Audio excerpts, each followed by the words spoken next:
You'd think the fiercest warriors of the North would have slept in iron helmets or dragon-proud beds. I'm your bedtime historian, and tonight we'll curl up alongside Viking families who snored in smoky halls while the wind howled outside their timber walls. Imagine the creak of pine beams, the muffled breath of oxen in the shadows, the hush of fur blankets drawn tight over restless legs. What secrets lingered in the darkness of these communal lodges? Why did they choose to sleep packed together, shoulder to shoulder, instead of scattered like lone wolves? Did it make them stronger or just warmer? If drifting through sagas half awake sounds better than scrolling doom-laden news feeds, maybe tap that like and subscribe. One quiet click could keep this longhouse glowing a little longer. And if you find yourself listening from some hidden corner of the world, share your nighttime hideaway with me. Who knows? Maybe you're not the only insomniac Viking out there tonight. Now stoke the embers, hush your thoughts, and step softly into the warmth of a Viking longhouse. Your feet crunch over packed earth floors, the scent of wood smoke and salted fish thick in the air. The longhouse stretches ahead like a sleeping beast, 40-50 feet of timber ribs and moss-chinked planks, every inch alive with breath and warmth. You duck beneath a low beam, careful not to rouse the old hound curled by the hearth. These sleeping halls were more than shelter. They were the pulsing heart of a clan, an island of warmth in an unforgiving Nordic night. One historical account suggests that a single longhouse could cradle up to 50 souls, parents, children, elders, and even guests, while the outer storms slammed the fjord. You pause near the fire pit, where embers glow beneath an iron pot. A sleepy child shifts in his straw bed, muttering half-formed dreams of ice giants or bright sails. Some historians still puzzle over how these cramped quarters didn't drive families mad. Imagine your entire kin, your livestock, and your gossip all under one smoky roof. Quirky detail. No privacy meant secrets had to be whispered at the edges of sleep, if at all. Folktales say even the gods themselves walked unseen among the slipping past, flickering oil lamps to steal a word or a soul. No sturdy doors here, just heavy furs hung over door frames to keep out the worst of the wind. At night, the longhouse was a living organism, snoring, men giggling, children. The occasional bleat of a goat kept close to share its warmth. You wonder how many quiet arguments flared under those blankets, softened by exhaustion and the hush of the hearth. Some researchers debate whether this communal sleeping was born purely of necessity or something deeper, a binding force that held families close, taught them to share space breath and dreams. Perhaps a lone bed, like the Roman noble's chamber or the Egyptian noble's curtained nook, would have felt cold alien in a world built on kinship and clan. Tonight you drift closer to the central post, thick with soot carved with runes that whisper protection and good harvests. A mother hushes her baby. A father shifts to throw more driftwood onto the embers. Outside, snow curls around the eaves, but inside the longhouse hums with life warmth and stories yet to be told. You settle into the straw beside them, cloak pulled tight, and listen to the wind batter the timber walls, knowing you're safe here for now in the sleeping belly of the Viking world. A hush drifts through the smoky rafters as you turn your gaze to the makeshift beds, simple frames, or just heaps of straw piled against the drafty walls. Vikings did not curl up on plush feather mattresses or silk sheets. Instead, they built nests from what the rugged land could spare. You bend to touch a straw-stuffed mattress, rough reeds bound in linen, a layer of animal furs thrown over top for warmth. If you were lucky, perhaps a coarse wool blanket, scratchy but thick, would ward off the chill that seeped through timber walls each winter's night. Historians still debate which was more prized, the softness of the fur or the dryness of the straw, which had to be replaced often lest it turn damp and rank. Some quirky tales hint that families sometimes added herbs like juniper or sweet hay to their bedding, natural perfumes to mask the musty odor of old straw and smoke. You imagine the faint scent of pine needles mixed with the smell of salt-dried cod hanging near the hearth. Beneath your fingers, the fur feels worn, but comforting, perhaps seal hide if they lived near the sea, or bear fur if the hunt had been good that year. There's something almost regal in how a rough warrior's bed could be lined with a trophy of the hunt, the pelt of a beast whose strength might guard his sleep. You settle into the straw beside an invisible sleeper. Outside, frost clings to the sod roof like a second blanket. There's no down pillow for your head, just a rolled cloak or a block of carved wood if you were noble enough to own one. Some scholars argue over whether wooden pillows were common or luxury items, but all agree comfort was secondary to survival. A quiet cough from somewhere near the wall reminds you that you're never alone here. Every breath mingles in the smoky air. Livestock huff and shift behind a wooden partition. Their warmth seeps through cracks to join yours. It's easy to forget, nestled in your modern bed, that straw once meant life insulation against the cold floor, a barrier between bare skin and frozen earth. There was no luxury of privacy or plush bedding, yet somehow these rough piles of straw and fur carried entire families through relentless winters. Sometimes a merchant might boast of imported pelts, fox sable, even ermine traded far south for silver or amber. Such furs draped across a bed were status symbols as much as warmth. And yet tucked beneath that status lay the same straw every farmer used, replaced when lice or mold demanded. A baby stirs beside you in the hush. You feel the faint scratch of straw through linen, the weight of fur across your chest. The wind howls against the longhouse walls, but the layers hold. This is how the Vikings slept together, hidden in fur, and reeds wrapped in a darkness softened by the flicker of embers. Some nights, families would gather fresh straw, spreading it anew, tossing out the old bedding to air in the cold sun.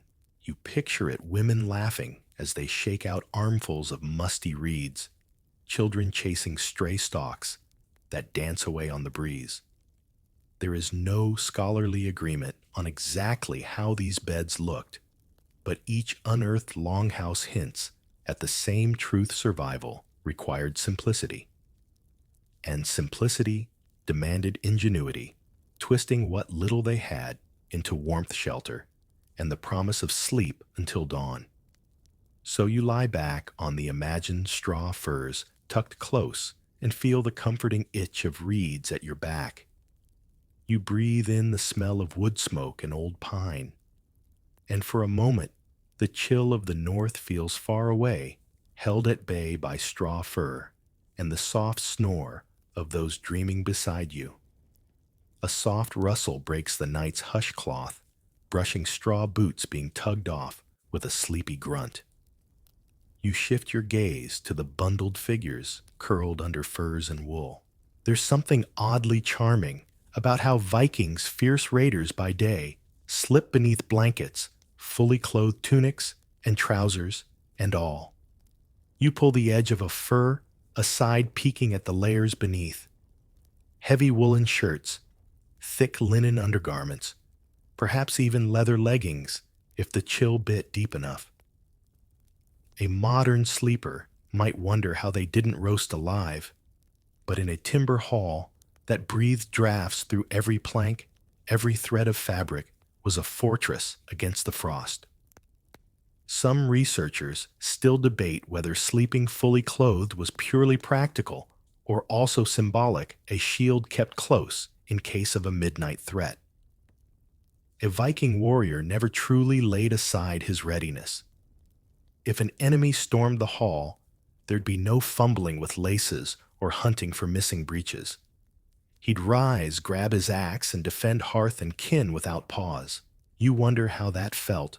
Wool scratching at your neck leather, stiffening in the cold sweat from the day's work clinging to your tunic as you burrow deeper beneath fur. A quirky detail floats through the longhouse. Air children sometimes slept in the same clothes they'd wear the next day, cutting down on the precious moments needed to dress in the frigid dark. Even the chieftain's family, wealthier than most, wrapped themselves tight in layered cloaks, rather than risk bare skin against the winter air. Imported textiles, fine linen or silk, for those who could afford them, might be tucked away for summer feasts. But here, under low winter beams, wool was king. You shift closer to the hearth, listening to the crackle of embers and the faint rustle of cloth. Somewhere near the far wall, a woman mends a sleeve by firelight, her needle flicking in and out of thick fabric. It's said Viking women were master weavers, spinning thread from flax and wool so dense it turned rain. Some scholars argue whether this household labor gave them quiet power-shaping trade and wealth stitch by stitch. You smile at the thought beneath furs and straw. The warrior's might depended on a simple tunic spun by calloused hands. A battle won by axe was carried home in fleece, woven into warmth for nights like this.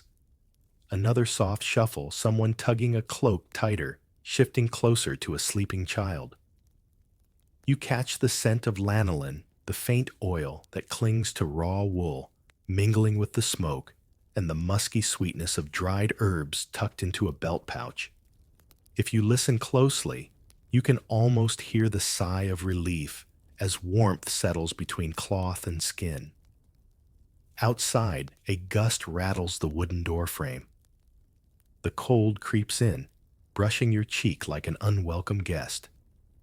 But here, wrapped in layers, you feel the stubborn defiance of a people who faced ice and ocean with the same grit they brought to raiding kingdoms far away.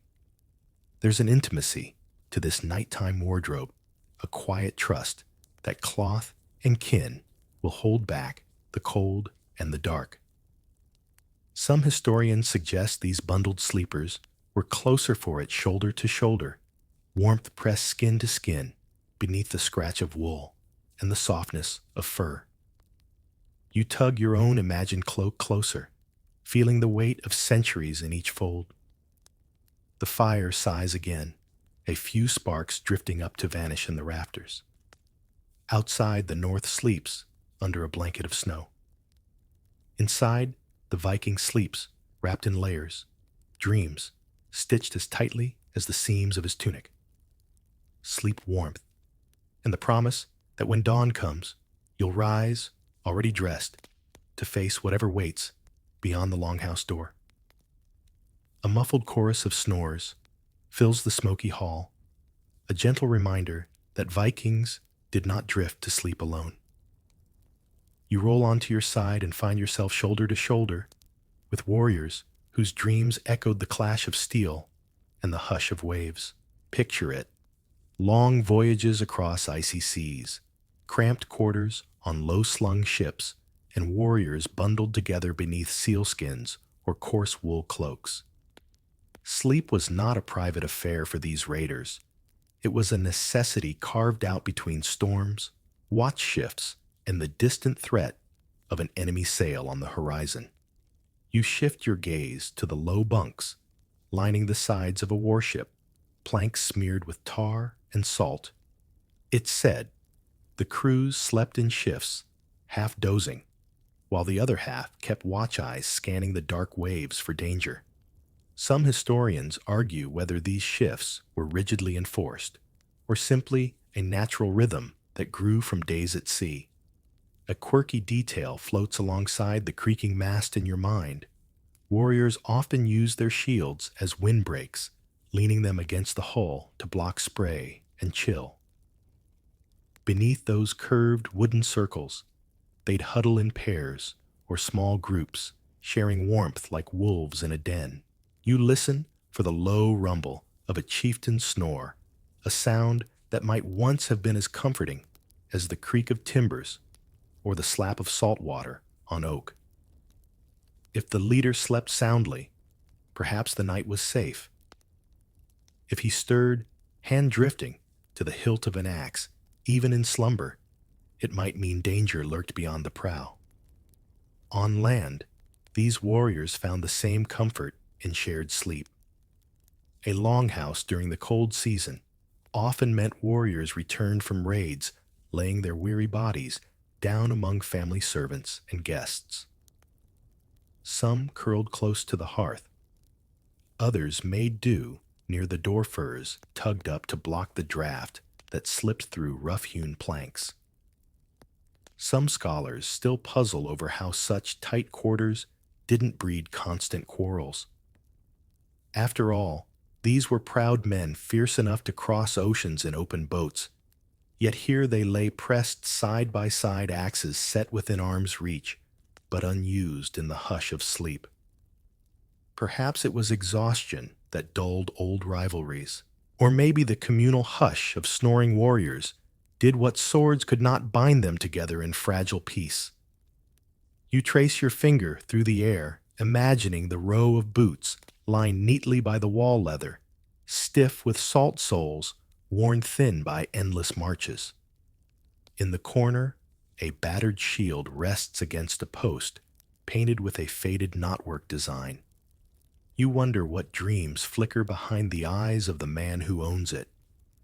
A soft cough from the far side of the hall. Someone shifts, rolling over and tugging his cloak tighter around broad shoulders.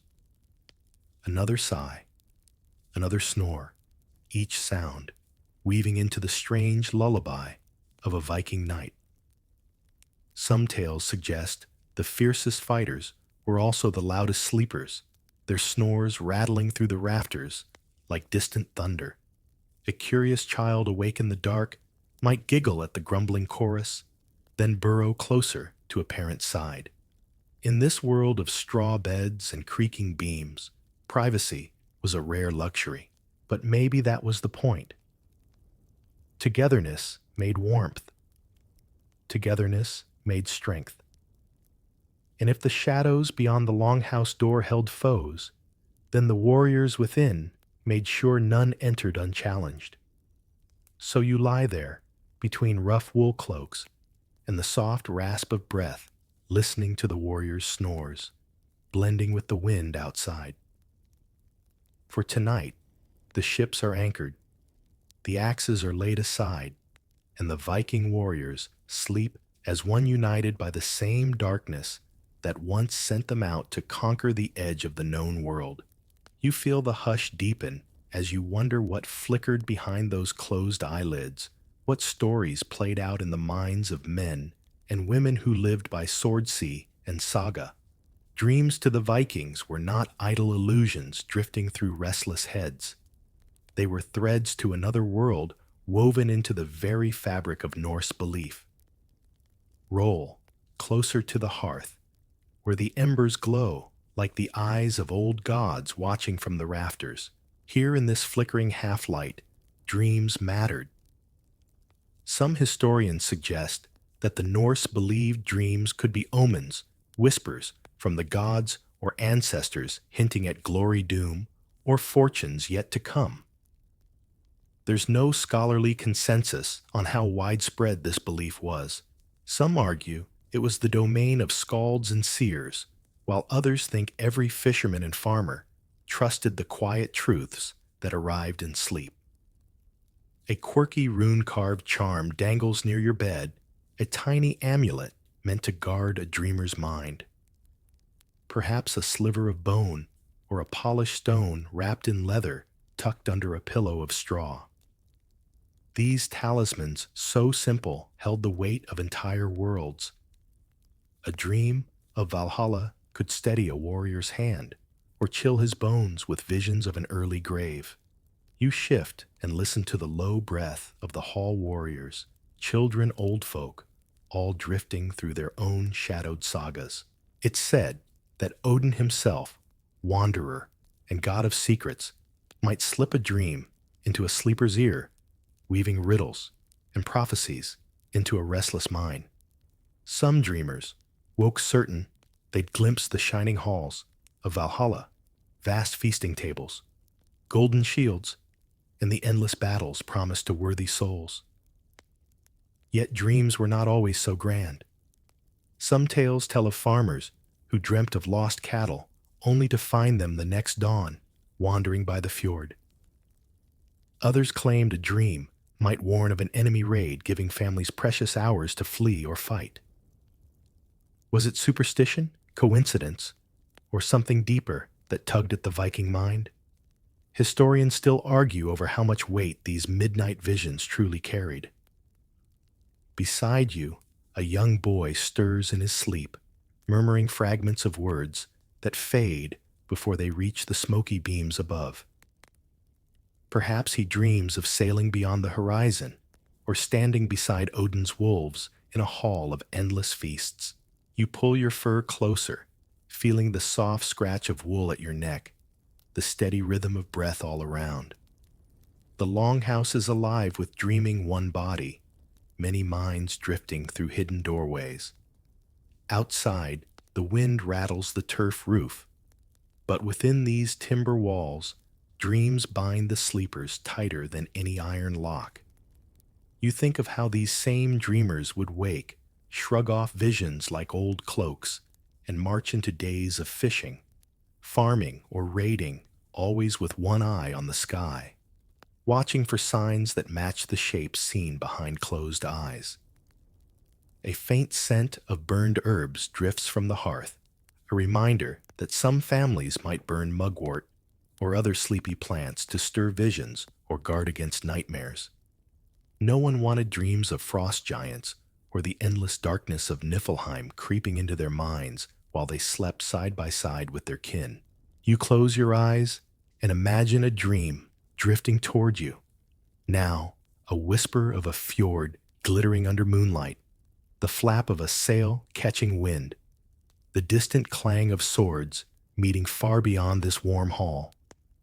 The hush of the longhouse wraps around you, straw rustles as a sleeper shifts, and for a heartbeat, you almost feel Odin's ravens passing overhead. Here under fir and timber beams, dreams are more than shadows. They are portals, promises, warnings, just waiting for sleep to carry you across the threshold. A crack of firewood pulls your attention back to the longhouse's hush, but not every eye here is closed. While most curl beneath furs and straw, a lone figure sits near the hearth cloak, drawn tight eyes scanning the door. These were the quiet watchers of the Viking knight family members, trusted warriors, or sharp-eyed servants who sacrifice sleep to guard those dreaming nearby. You shift closer to the glow of the embers, listening for the faint scrape of a blade being checked, a hushed cough into a sleeve. In a world where raids and feuds were stitched into everyday life, one sleeper awake was a small price to pay for safety. Some historians argue about how these night guards were chosen. Did the strongest volunteer? Or did the young and restless draw the short straw? While elders snored on a quirky detail drifts through the warm smoke, some families believe the watcher's eyes were guided by spirits. A quiet prayer, whispered into the smoke, might summon a hidden guardian, a long-dead ancestor standing unseen beside the living sentinel, peering into the dark for any threat that dared to cross the threshold. You settle near the watcher, trying to imagine the world through sleepless eyes. The creak of the roof beams becomes a potential intruder's footfall. The snort of a horse outside could signal distant hoofbeats, friend or foe. A mother shifts under her furs, half awake, trusting the soft flicker of the fire and the silent promise that someone watches so she does not have to. Near the door, a battered round shield leans against the frame, ready to snatch up in a heartbeat. An axe rests beside the watcher's knee blade, oiled and sharpened even in sleep's quiet hours. There's a comfort in that cold steel, a reminder that a Viking's night was never quite surrendered to rest. Researchers continue to debate whether these watch shifts were formal or casual. Some sagas hint at organized patrols, especially during times of clan feuds or travel. Others suggest it was more intimate and unspoken duty that passed from father to son, wife to husband, neighbor to neighbor. Whoever had the sharpest eyes, the steadiest nerves stayed awake, while the longhouse breathed slow and warm. A soft tap at the door might bring the watcher to their feet, one hand braced on rough timber, another gripping the shield's worn rim. Was it only the wind rattling the turf roof, or a distant cousin returning late from a neighboring farm cloak, dusted in frost and apologies? The watcher would decide, muscles tense under wool breath, held until the moment passed. Your eyes trace the flicker of shadows dancing across the watcher's face. Fatigue pulls at their eyelids, but a promise keeps them awake, a vow stitched into the longhouse's bones. As long as one stays alert, the others can drift deeper into sleep's gentle maze.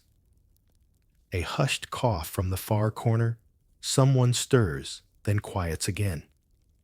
The watcher shifts closer to the fire, feeding it a dry branch that cracks and pops, sending sparks dancing up into the smoke hole cut through the turf roof. The warmth brushes your cheek like a ghostly hand. A child murmurs, a half-dreamed word turning over on a straw bed. Outside, the cold presses its face against the timber walls, but inside, the watcher's eyes stay fixed on the door, the shadows, the hush that must be protected.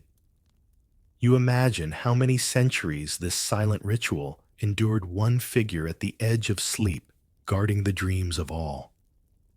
Maybe they whispered a quiet chant to Odin or Freya, asking for sharp eyes and an easy dawn. So you linger near the fire's glow, feeling the warmth on your face, the chill pressing at your back, and the calm promise that for now, someone watches.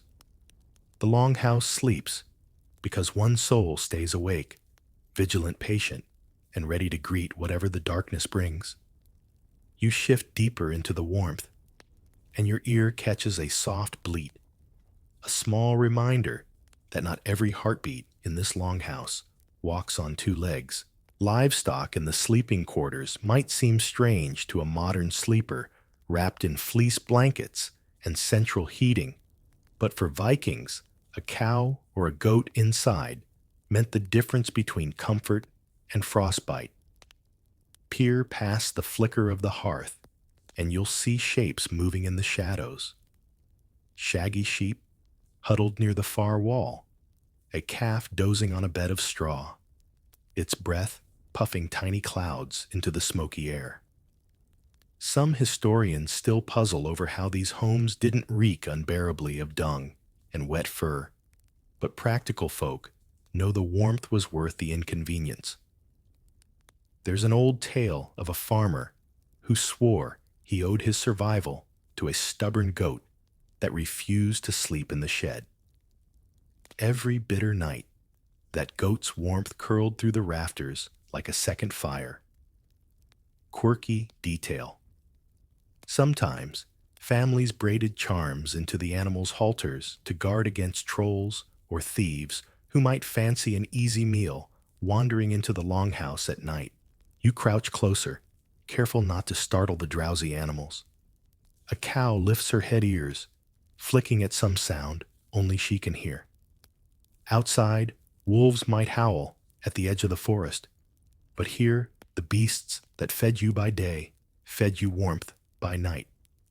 Some researchers debate whether livestock truly roamed freely indoors or were penned behind rough partitions. The truth likely wandered Somewhere in between, one hoof through the barrier could mean an unexpected snuggle or a stomp in the night. Picture the little ones, children half buried under furs, giggling when a lamb's nose nudged their toes. Laughter muffled by straw, and the hush of grown-ups hissing at them to quiet down before the animals startled and knocked over a cooking pot or trampled a basket of stored fish. A mother shifts her sleeping baby closer to the warmth of a resting cow's flank. There's a hush in the way she moves, a quiet trust that fur and hide are as vital as wood beams and thatched roofs. The animals, half domesticated, half wild, share this secret world of night with their human kin. Close your eyes and breathe in the mingled scent of hay smoke, wool, and warm hide. Not unpleasant, just honest. Some families might scatter fresh rushes or sprinkle herbs near the sleeping beasts to mask stronger smells. Sage thyme or juniper little offerings to keep the air gentle, the sleep dreamless. There's a soft scrape as a goat shifts closer to the fire, unconcerned with the people it brushes past. In this hall, animal and human hearts drum in unison, a living furnace pushing back the bitter chill of Nordic nights. Even the watcher by the door glances over now and then eyeing the restless shapes to make sure no creature tries to slip out or stir up trouble in the hush of midnight. Historians still wonder whether the animal's presence affected the dreams of those who lay beside them. Did the low rumble of a cow's breathing drift into a sleeper's mind, shaping visions of green pastures and safe berths? Or did the restless shuffle of hooves spark half-formed fears of stampedes and loss? Somewhere near the rafters, an owl hoots. The livestock shift heads, bobbing ears flicking, but they do not panic. Here inside this timber, ribcage beasts and people share the same warmth, the same hush. A clan not just of blood, but of hide and hoof, and the slow breath that says, "We survive together." So you tuck your cloak closer, settle near the flicker of the embers, and drift into sleep, surrounded by the heartbeat of an ancient barn, wrapped in the bones of a Viking home. A low creak echoes from the far end of the hall, then another wood, shifting against wood timbers, sighing in the cold, as if they too are settling in for the night. You listen closer and find the Viking longhouse alive, with a symphony of small noises, snores, the rustle of straw, a cow's sleepy huff, and somewhere near your ear, the tiny scratch of a mouse hunting crumbs in the rushes. In this ancient house, night never truly falls silent. Historians often debate what the Viking night must have sounded like. Some argue the endless crackle of a smoky hearth was the loudest voice, while others point to the layered chorus of human and animal breath that mingled beneath those moss-chinked beams. A quirky detail, some families hung wind chimes made of bone or metal scraps near doorways. These simple talismans rattled at the faintest draft, warding off evil spirits, or so the elders said. To a modern ear, they just add another sleepy note to the hush of creaks, sighs, and snores. You let your own breath join the choir. Somewhere close by, a baby murmurs in half-sleep, soothed by the low hum of voices drifting in dreams. An old woman coughs softly, shifting under a mountain of wool blankets. A warrior mumbles a half-remembered line from a saga tongue, thick with sleep. Above it all, the wind whistles around the turf roof. The sound weaves in and out like a ghost pushing through the sod and rough beams hunting for cracks. When it finds one, it hums through it low, then high, then gone. It's easy to imagine the wind as a spirit of its own, testing the longhouse, reminding the sleepers that the world beyond those sturdy planks is vast, cold, and alive. A soft thud makes you jump, just a goat's hoof knocking against a post. You breathe out, reminded that in this world of woven lives, every sound holds a place in the ancient lullaby. For the Vikings, these night noises were both comfort and warning. Comfort, because a hall humming with life meant safety. Warning, because any shift in the song, a door creaking open, two long footsteps that didn't belong, could mean danger sliding in with the draft. Some researchers wonder whether these noises shaped Viking tales of spirits and trolls. Imagine lying half awake listening to the beams groan and a fox bark outside. Perhaps you'd swear you heard a draugr, a restless ghost scraping at the walls, hungry for warmth it could never feel again. You tug your cloak tighter and listen harder. Your heartbeat sinks with the hush, the drip of melting snow off the roof's edge, the soft whimper of a dreaming hound, the gentle flick of an ember as it breaks and sinks deeper into the ash bed. Each sound carries a story woven into the pitch-dark hours that bind one day to the next. Some families believed it unlucky to hush these noises completely.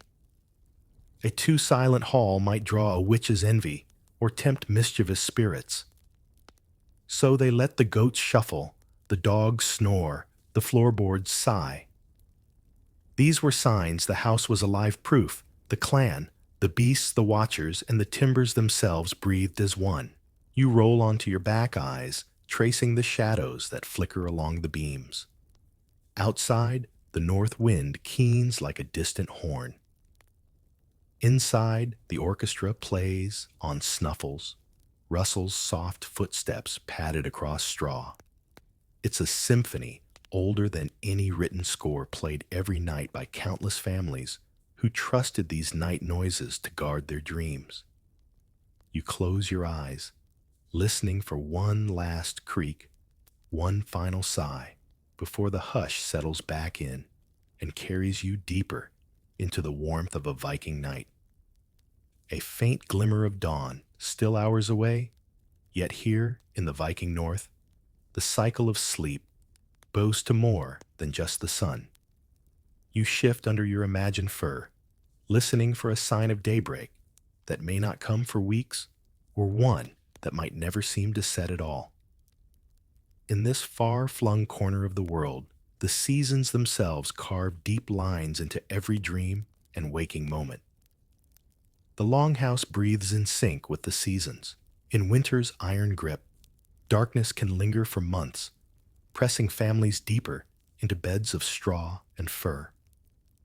Whole days slide by in a hush, broken only by the crackle of firewood and the steady murmur of stories swapped to chase off the endless night. Some historians still debate how Vikings handled this perpetual dusk. Did they sleep more, letting the sun's retreat dictate a slower pace? Or did they force their days forward, feasting and mending nets by torchlight? Quirky detail, during the polar night, a single candle flickering by the hearth was said to stretch a family's sense of time, marking hours that the sky refused to reveal. Some households crafted elaborate iron holders to reflect more light, trying to bend the darkness to their will. You roll over, imagining summer's opposite gift weeks of endless daylight, when the sun barely dips below the horizon. In those bright months, sleep becomes a curious puzzle. Families must find ways to drift off while the sky blazes overhead. They hang heavy hides over doorways, stuff moss into wall cracks, anything to hush the midnight sun's bright lingering fingers. One saga mentions traders dozing beneath their ships, turned hulls offering shade, and a sense of nighttime when nature refused. Some scholars wonder if these strange daylight months bent Viking tempers or dreams. Did they grow restless under a sun that never slept, or did they slip easily into a rhythm of short naps and late-night feasts? The longhouse holds all these contradictions at once. The straw beneath you once cushioned bodies through both endless gloom and relentless light. You breathe in the smell of pine smoke and damp wool, a timeless perfume that reminds you these people learned to bend sleep to the world's whims. Some families crafted clever rituals to manage these cycles. Children lulled with bedtime tales. Even at high noon, warriors promised deeper rest when the sun finally tired of its vigil. Elders might hum soft chants to hush the mind-coaxing dreams where no shadow dared fall. Listen close, and you can almost hear the longhouses' heartbeat adjust to the season. In deep winter, snores lengthen silences, stretch between soft coughs. In high summer, a low murmur of voices drifts in, even during sleep plans for trading, hunting the next raid, all tangled with half-dreamt visions of ships riding sunlit waves. A faint gust rattles the turf roof. You imagine a father stirring near the fire pit, adding a log to keep the cold back. Somewhere a baby fusses under too many blankets. Near the wall, a restless sleeper pushes aside a fur, the stifling darkness a little too heavy when the sun won't rise to break it. There's no scholarly consensus on whether Vikings loved these extreme cycles or simply endured them. But the sagas hint at a people stubborn enough to shape their sleep to match the sun's wild dance. Endless daylight, endless dark, both became threads woven into the fabric of life, reminders that nature always had the final say.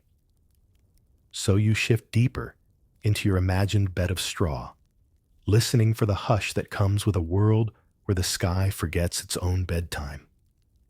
Here in the longhouse, sleep bends with the seasons, and you drift with it, held by furs and darkness, or by a sun that refuses to set.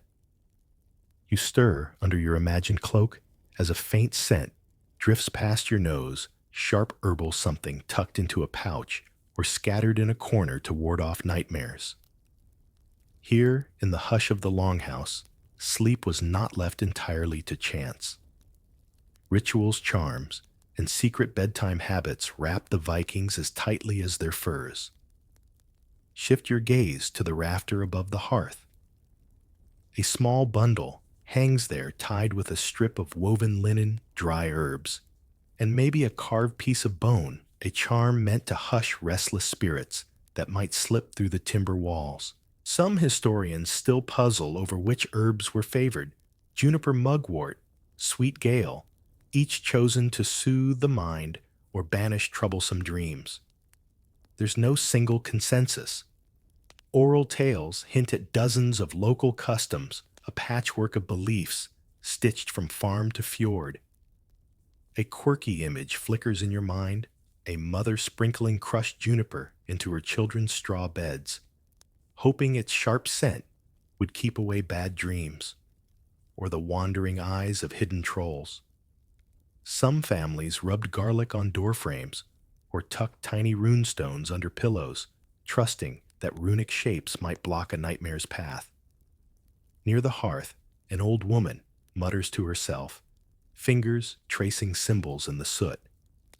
Maybe she's repeating a charm, soft words meant to snare the night's shadows before they can slip into sleeping heads. You imagine her voice blending with the snap of firewood, half prayer, half lullaby, drifting up into the smoky beams. A father sharpens his say-axe by lamplight, then sets it beside his straw bed. Some believed a blade tucked near the head kept nightmares, or worse, at bay. Others thought steel's cold edge might frighten spirits back into the dark. Scholars debate how literal these stories were, or if the blades were more about readiness than superstition. Some customs were gentler. A girl braiding her hair before sleep, weaving in tiny feathers or beads to catch good dreams. A boy pressing a carved amulet to his chest, whispering a wish to Thor or Freya before drifting off. These small rituals turned the rough, cold space of the longhouse into a sanctuary threaded with invisible protections. You lean closer to the imagined bundle of herbs, catching a faint spicy sweetness. Even the smoke seems to shift, curling in ways that carry secrets. Some say the sagas were born from nights like these dreams, shaped by firelight and the drifting sense of charms burning low in the coals.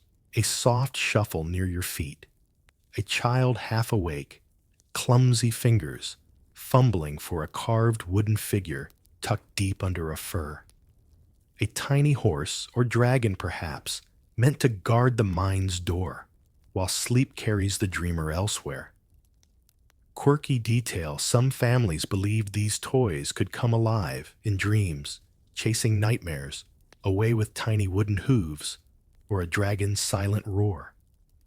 The longhouse hums with the rustle of breath, the soft snap of herbs tossed on the embers to sweeten the smoky air. You wonder how many nights passed with such simple safeguards, how many dreams turned gentle under the watchful eyes of charms and whispered words. Outside, the wind sighs against the timber walls, testing the seams for weakness. Inside, the hush holds strong, stitched tight by rituals handed down through generations. Some historians argue these customs were nothing more than folk wisdom, simple comforts in a harsh world. But here, pressed under furs and herbs, you feel how belief itself could turn fear aside just enough to let sleep slip in. So you pull your cloak closer, breathing in the ancient perfume of mugwort and smoke. Sleep settles around you, like a spell wrapped tight with whispered charms, flickering runes, and the quiet promise that tonight the shadows stay at the door. A hush of waves and creaking timbers slips into your ears as your mind drifts from the longhouse to open water. For not all Viking dreams were dreamt on solid ground. Many were snatched in restless bits aboard narrow ships that rode cold, heaving seas. You steady yourself against the roll of an imagined deck. Under your palm, rough planks smeared with tar and salt shudder with every swell. Around you, shapes lie bundled under sealskins and coarse cloaks, bodies pressed shoulder to shoulder beneath the open sky. For a Viking crew, sleep was a fragile thing, stolen between oar-shift storms, and the watchful eyes scanning the dark horizon for an enemy sail or a sudden squall. Some historians still debate how these restless warriors managed it. Did they sleep, sitting upright, on benches curled tight under their shields, or stretched flat along the deck when the sea calmed enough to allow it? Perhaps all three, depending on the captain's orders and the mood of the waves. You crouch beside a sleeper, his beard frosted with sea spray. His shield is propped as a windbreak, his sword within reach should trouble come skimming over the waves. A quirky detail drifts into your mind. Some sailors tuck their boots under their heads, like makeshift pillows, believing that if the boots stayed dry, so would their dreams. The smell of salt and damp wool fills your nose. You imagine the rhythmic groan of oars, lifting and dipping, even as some men dozed, trusting their crewmates to hold the course. It's said Viking helmsmen could steer by the stars and the smell of the sea itself, by the taste of brine on the wind and the hiss of breakers on unseen shores. A low murmur rises above the flap of the sail. A father murmuring a saga to keep his son awake on watch, or maybe half asleep himself, telling the story more to the sea than to any living ear. Some scholars suggest that these drifting tales, shared in whispered snatches, tied the crew tighter than rope could. A story on the open sea was a shield against fear, boredom, and the endless dark. You tuck closer, under an imagined fur, feeling the shiver of waves pass beneath you. Every creak of timber feels alive, a promise that the boat holds strong against cold water and colder winds. A gull cries somewhere unseen, its voice carried across the black swells like a ghostly herald of land just out of reach. For these drifting warriors, sleep was a coin paid in small pieces, never deep enough to dream of Valhalla, yet just enough to keep strong arms ready for the next raid, the next gust of wind, the next sudden fight. A man might close his eyes for a handful of heartbeats, wake to slap the frost from his beard, and pull an oar before sleep had fully left his bones. There's no scholarly consensus on whether these brief sea sleeps were restful or a torment. Some sagas hint that the strongest among them learned to dream in fragments, half memories stitched together over a dozen short naps, a patchwork of darkness and salt that blurred into the memory of shore. A soft splash beside the hull. You imagine seals tracking the ship's shadow, curious eyes peeking up through cold black waves. Somewhere in the tangle of sleepers, a man stirs, shifts his shield, and drifts off again, trusting the sea to hold him, or swallow him, or carry him home. So, you lie there too, in your mind ship, letting the roll of the waves rock you as a mother might. Sleep comes in scraps. Starlight flickers above, and the North Sea sings you halfway to dreams that smell of salt, and sails billowed wide against the endless dark. The hush of waves fades, and you find yourself back within timber walls, blinking at the soft glow of the longhouse hearth. Here, on solid ground, not all beds were equal, and where you laid your head spoke volumes about who you were in this tight-knit world. Shift your gaze along the length of the hall, where straw beds line each side, like quiet ranks in a wooden barracks. Near the hearth, the warmest spots belong to the chieftain and his closest kin, prime territory, in a world where warmth could mean survival. Farther out, the clan's elders honored guests, and trusted warriors claimed places just beyond the central fire's flicker. At the very edges near the drafty walls, or the door flap that let in every northern gust, slept the servants, the hired hands, the distant cousins who'd yet to earn a warmer berth. Historians still debate how rigid these unspoken bed hierarchies truly were. Some sagas hint at fierce squabbles over sleeping places, small wars waged in whispers and side-eyes long after the axes were set aside. A quirky detail, an honored guest might receive not just a prime sleeping spot, but an extra fur or pillow, a subtle way to show off wealth and hospitality, all while reminding lesser clan members of their place. You picture the hush of a cold night, a newcomer politely feigning gratitude for a bed near the door, while secretly eyeing the warm hearthside spots. A child might slip away from the drafty edge to curl near a grandparent's feet, hoping for warmth and a whispered tale. Some nights, the quiet shuffle of people repositioning under blankets became its own secret dance, a drifting negotiation of warmth, trust, and family ties. You shift closer to the hearth in your mind, feeling its gentle heat brush your cheeks.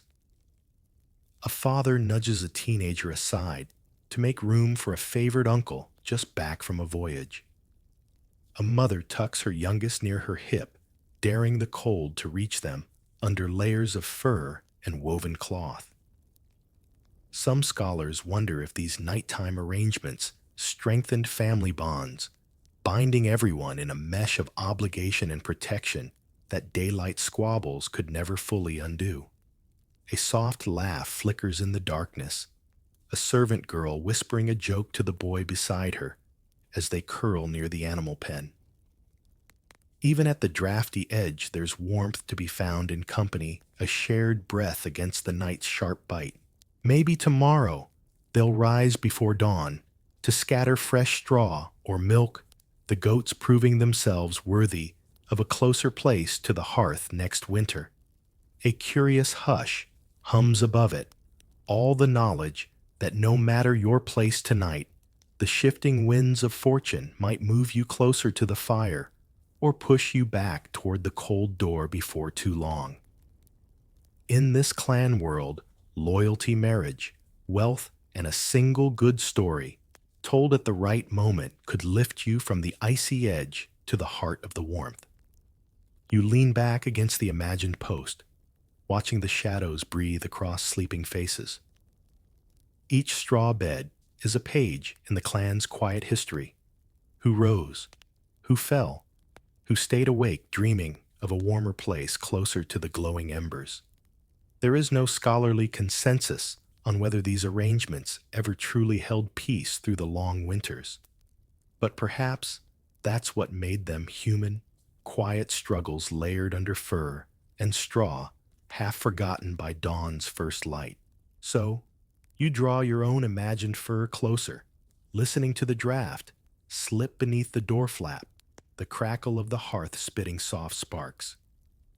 You find your place among them, neither at the warmest edge nor the coldest corner, just another sleeper tucked between kin secrets and the simple truth that where you rest says just as much as how you dream. A hush settles as your gaze drifts toward the center of the hall, where the embers glow soft and the air feels thick with stories. For in these Viking nights, sleep was never just silence. It was a cradle for tales spun in the dark, when the world shrank to flickering firelight and the slow murmur of voices drifting over straw beds. You picture it, the chieftain's deep voice weaving sagas through the smoky beams, children half buried under furs, wide-eyed, despite the hour elders nodding, but listening for details they'd heard 100 times before. Some historians argue these bedtime tales were more than just entertainment. They stitched families together when storms rattled the door, and the night stretched long enough to swallow reason. A quirky detail slips into the hush.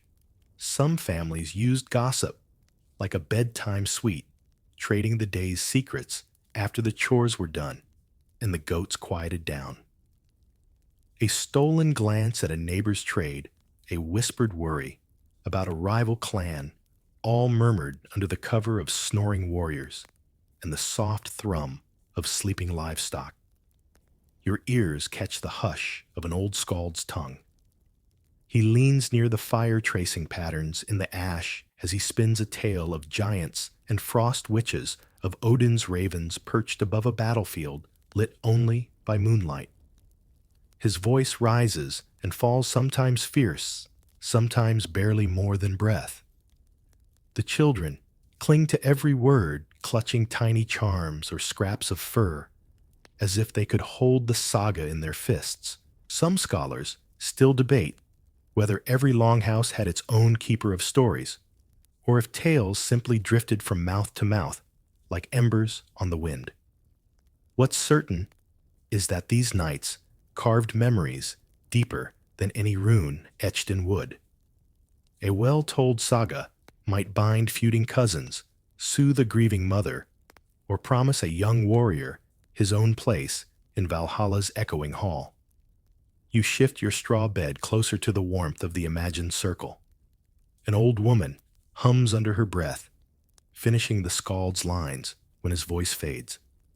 A father adds a boast about his own father's raid just to keep the hush from settling too soon. A boy tries to echo the skald's verses, stumbling over half-remembered names as the grown-ups chuckle quietly. Quirky detail, sometimes these stories, mixed with dreams, tangling truth and legend so tightly that no one quite knew what belonged to waking life and what slipped in on the breath of sleep. A warrior might wake certain he'd seen Thor's hammer crack the sky, only to be reminded by a teasing wife that he'd been dozing by the fire mouth, open snoring like an ox.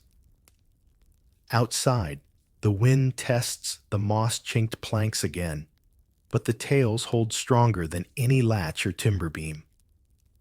The longhouse breathes stories with every heartbeat, every quiet laugh, every sigh as a child's eyelids finally droop.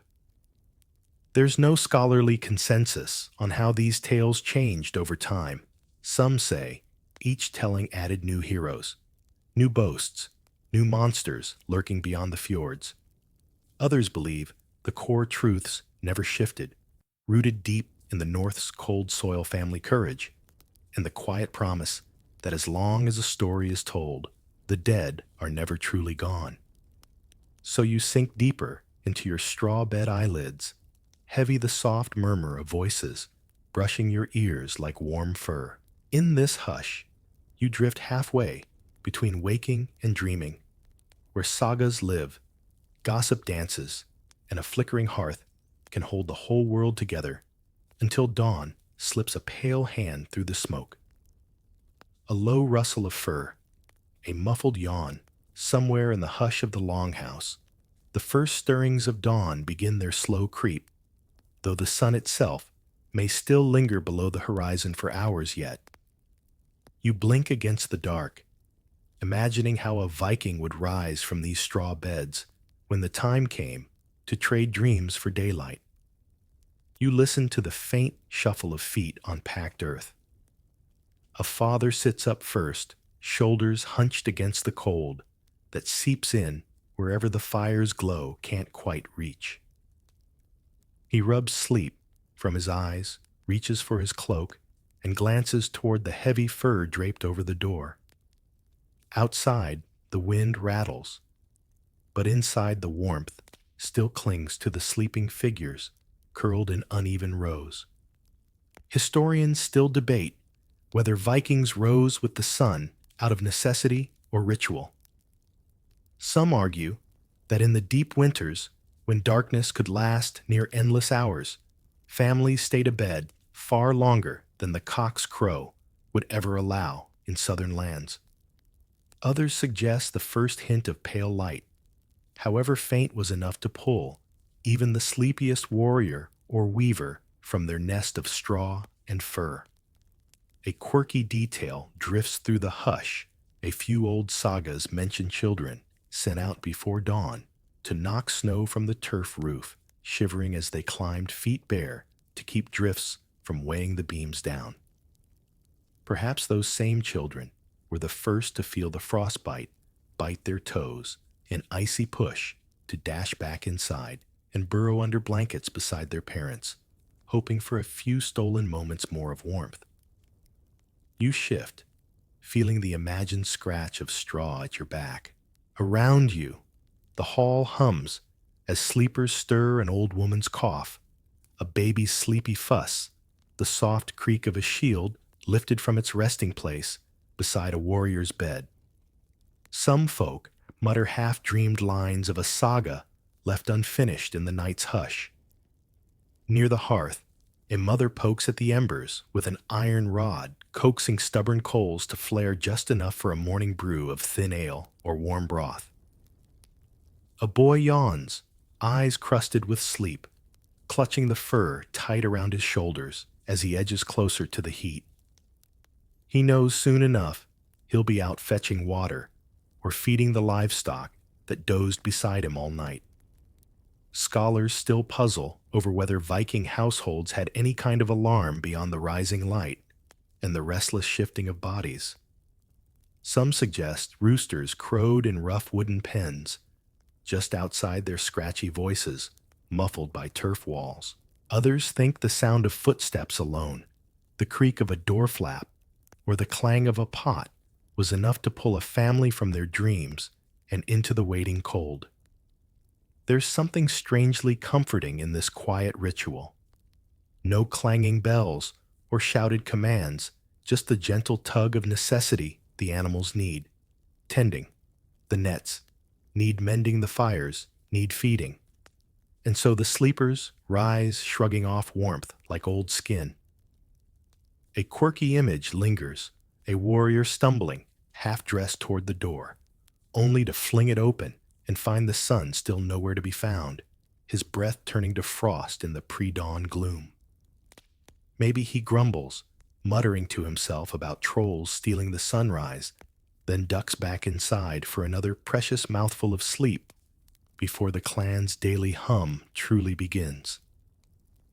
So you listen to these soft beginnings, this fragile hour, when dreams fade, but the warmth of sleep still clings to fur and skin. The longhouse shifts from a world of dreams and sagas back to one of chores and quiet labor, a place where the hush of night lingers in the corners even as the first steps of day cross the cold earth floor. The last embers flicker in the hearth as your mind drifts to the slow unraveling of old ways. For as dawn breaks across the centuries, the Viking longhouse, its straw beds, its smoky beams, its chorus of snores and whispers did not remain untouched by the tides of belief sweeping up from the south. You settle deeper into your imagined bed, watching as shadows gather in the corners of the timber hall, shadows that whisper of change more lasting than any winter night. The spread of Christianity crept into these wooden ribs like frost into a roof's moss.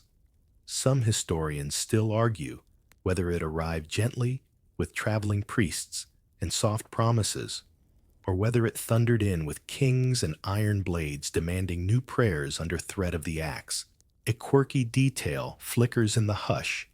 Early converts sometimes scratched runes into their bedposts alongside crude crosses, hedging old protection charms against new holy words, not quite ready to trust one more than the other.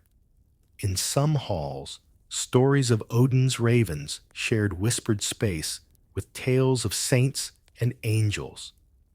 Some mothers still tucked herbs under pillows, while hanging carved crosses above sleeping children's heads. You picture a chieftain's wife kneeling by the hearth before bed, murmuring a new prayer to the white Christ, while her husband turns away, pretending to sleep, pretending not to wonder if the old gods listen still, hidden in the rafters with the smoke. As the faith shifted, so too did the ways of sleep. Scholars note that as churches rose from timber and stone, new customs reshaped how Vikings rested. Smaller homes replaced longhouses for many families. Private chambers, sometimes even separated sleeping quarters for high-born couples, a sign of status and Christian modesty. The great communal warmth gave way to smaller hearths, and with them, a new hush, the loneliness of single beds, where secrets were harder to share in the dark. Some researchers wonder if these new rooms made people dream differently, if walls bred private fears that once dissolved beside the longhouse fire. Did warriors turned farmers wake alone in cold chambers, longing for the low snores of kin, pressed shoulder to shoulder under smoke-dark beams? You can almost hear the echoes of the old night, clashing with the new. A child's whispered saga drifting down a stone church's aisle, a grandmother telling stories of trolls and spirit charms, even as her grandson learns Latin prayers by daylight. Change never arrives all at once. It settles into straw fur and the hush between breaths. Near your imagined hearth, a carved post still bears runes, half buried under a newer cross. Some families couldn't bear to scrape the old words away better to let both watch over the dreams that creaked between the beams each night. Out in the village, the church bell now rings, where once a rooster's crow or a drafty door marked the dawn. Baptisms wash away the old fears, but in the hush of night, a mother still checks the herbs under her child's straw bed just in case. Some historians argue this hush never truly left.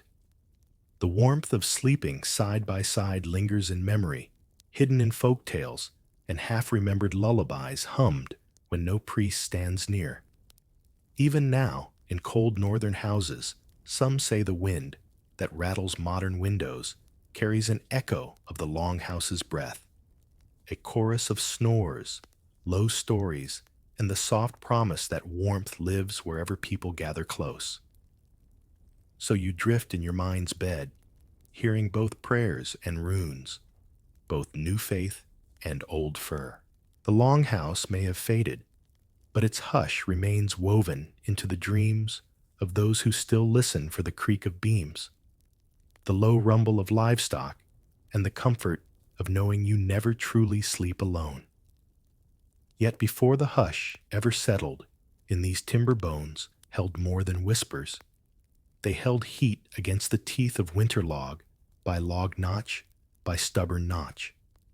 Outside, the landscape is all sharp winds and frostbitten fields. But inside, the Vikings found ways to trap every flicker of heat they could coax from nature. You imagine yourself stepping through a low wooden door that seals tight behind you. The first thing you notice is the thickness of the walls, massive logs hewn from local pine, stacked with precision, and sealed with moss or clay to block out the cold that presses in from all sides. Historians agree that the choice of timber was no accident. Wood was abundant in the forests that fringed the fjords, easier to work than stone, and surprisingly good at keeping warmth in when layered thick. Some scholars still argue whether these homes were inspired by ancient Slavic cabins or the longhouses of earlier Germanic tribes. You run your fingers along the rough grain, noticing how each log locks into the next, like a puzzle, leaving few gaps for the icy wind to sneak through. Above your head, beams crosshatch into a sturdy frame angled to bear the weight of snowdrifts that settle in like sleepy guests for half the year.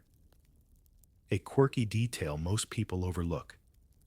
Many Viking families reused old ship timbers, wood already weathered, salted, and hardened by ocean voyages.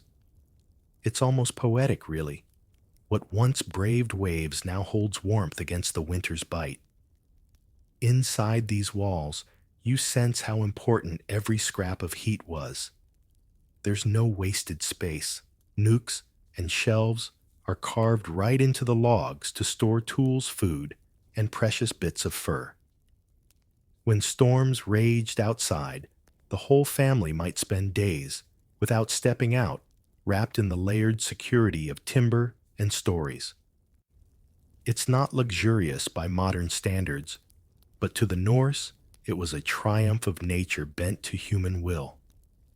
They couldn't change the cold, but they could tame it log by log, notch by notch. And when you lie here now, your mind drifting back through time, you can almost hear the wind outside howling in vain at walls too stubborn to let it through. The warmth at the heart of every Viking home glowed from a single unwavering source, the central hearth. Picture it now. A shallow pit dug right into the packed earth floor, ringed by stones blackened from years of flame. There's a faint tang of smoke that clings to the low beams. Overhead, a smell that seeps into tunics and braids alike. It was the soul of the longhouse, and losing that fire meant risking frostbite hunger or worse. This hearth wasn't just for cooking or boiling water. It was a guardian that never slept. Day and night families tended the embers with a devotion bordering on ritual. Some say each flame carried the memory of the generations who'd knelt before it, feeding it driftwood peat or precious scraps of dry kindling. Surviving sagas tell us that to let the hearth die out was almost unthinkable, an offense to the household spirits, and a threat to the fragile warmth that stood between life and the creeping cold. You settle yourself beside the glow, feeling heat seep into your chilled fingers. The older children have the task of watching the fire, when the grown folk rest little eyes trained on the slow collapse of logs, tiny hands ready to poke at the embers to keep them alive. Sometimes a half-burnt branch might be carried from neighbor to neighbor, ensuring no household was left without flame. There's an odd beauty to it, an entire community bound together by the soft heartbeat of fire. Some scholars still puzzle over the exact layout of these fire pits, why some hearths were open while others were partly enclosed by stone or clay to funnel heat more efficiently. In some regions, they even built low stone benches around the pit, turning the hearth into a warm seat where elders swapped tales of voyages, raids, or lost kin. This wasn't just practical architecture, it was a social engine forging bonds in the orange flicker and quiet crackle of burning logs. One overlooked detail that might make you smile in the dead of winter. It wasn't uncommon for families to stash embers in clay pots overnight, shielding them under layers of ash to keep the fire smoldering till dawn. In the morning, all it took was a soft breath, a wisp of kindling, and the heart of the home roared back to life. Now imagine the comfort that glow gave on nights when the wind clawed at the timber walls. The flicker of flame painted shifting patterns on the beams while children drifted to sleep, to the lullaby of crackles and the warmth that wrapped them like an unseen blanket. Outside, the world froze solid, but inside, life carried on cradled by that ever-living hearth. And so you sit here, with them half a ghost in the longhouse's memory, listening to the fire pop and sigh. You sense how many secrets those embers have swallowed, hushed arguments, whispered prayers, the laughter of a child, lulled by the warmth into dreams of summer fields that lie months away.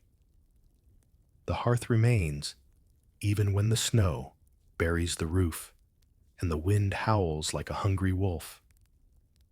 It is in many ways the real heartbeat of a Viking home, quiet, persistent, and impossible to extinguish for long. Here, where the dark is deep and the nights unending, this simple pit of coals becomes a fortress, a gathering place, and the oldest story these timber walls have to tell. A thin veil of smoke drifts through the rafters, now catching the flicker of the hearth below and twisting it into ghostly ribbons. You cough just once and feel the sting in your eyes, but oddly enough, no one here seems to mind. To the Viking families, huddled inside these stout wooden walls, a smoky room was a sign of warmth well kept, and a roof that did its job, even if it meant a haze that lingered in your hair and clung to your tunic for days. You settle onto a low wooden bench, rough with age and softened by furs, and glance up to where the beams vanish into shadow. There's no chimney above your head, only a simple hole in the roof that lets the worst of the smoke drift out when the wind is feeling generous. Some historians still debate whether these roof holes were always left open or covered with slabs of wood or turf that could be shifted as needed. The truth, like much of Viking life, lies somewhere in the swirling gray between yes and no. The smoke, though, did more than just scratch throats and water eyes. In a strange twist of Norse practicality, it doubled as an invisible shield. It kept the damp at bay and slowed the rot that could creep into rafters and beams. And while you might find it irritating, the Vikings saw it as an ally.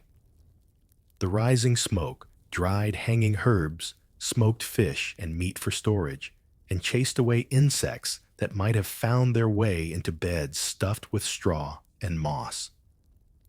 Imagine lying here wrapped in fur blankets, half listening to the fire hiss, while the air thickens with the rich scent of smoked lamb or fish drying high above you.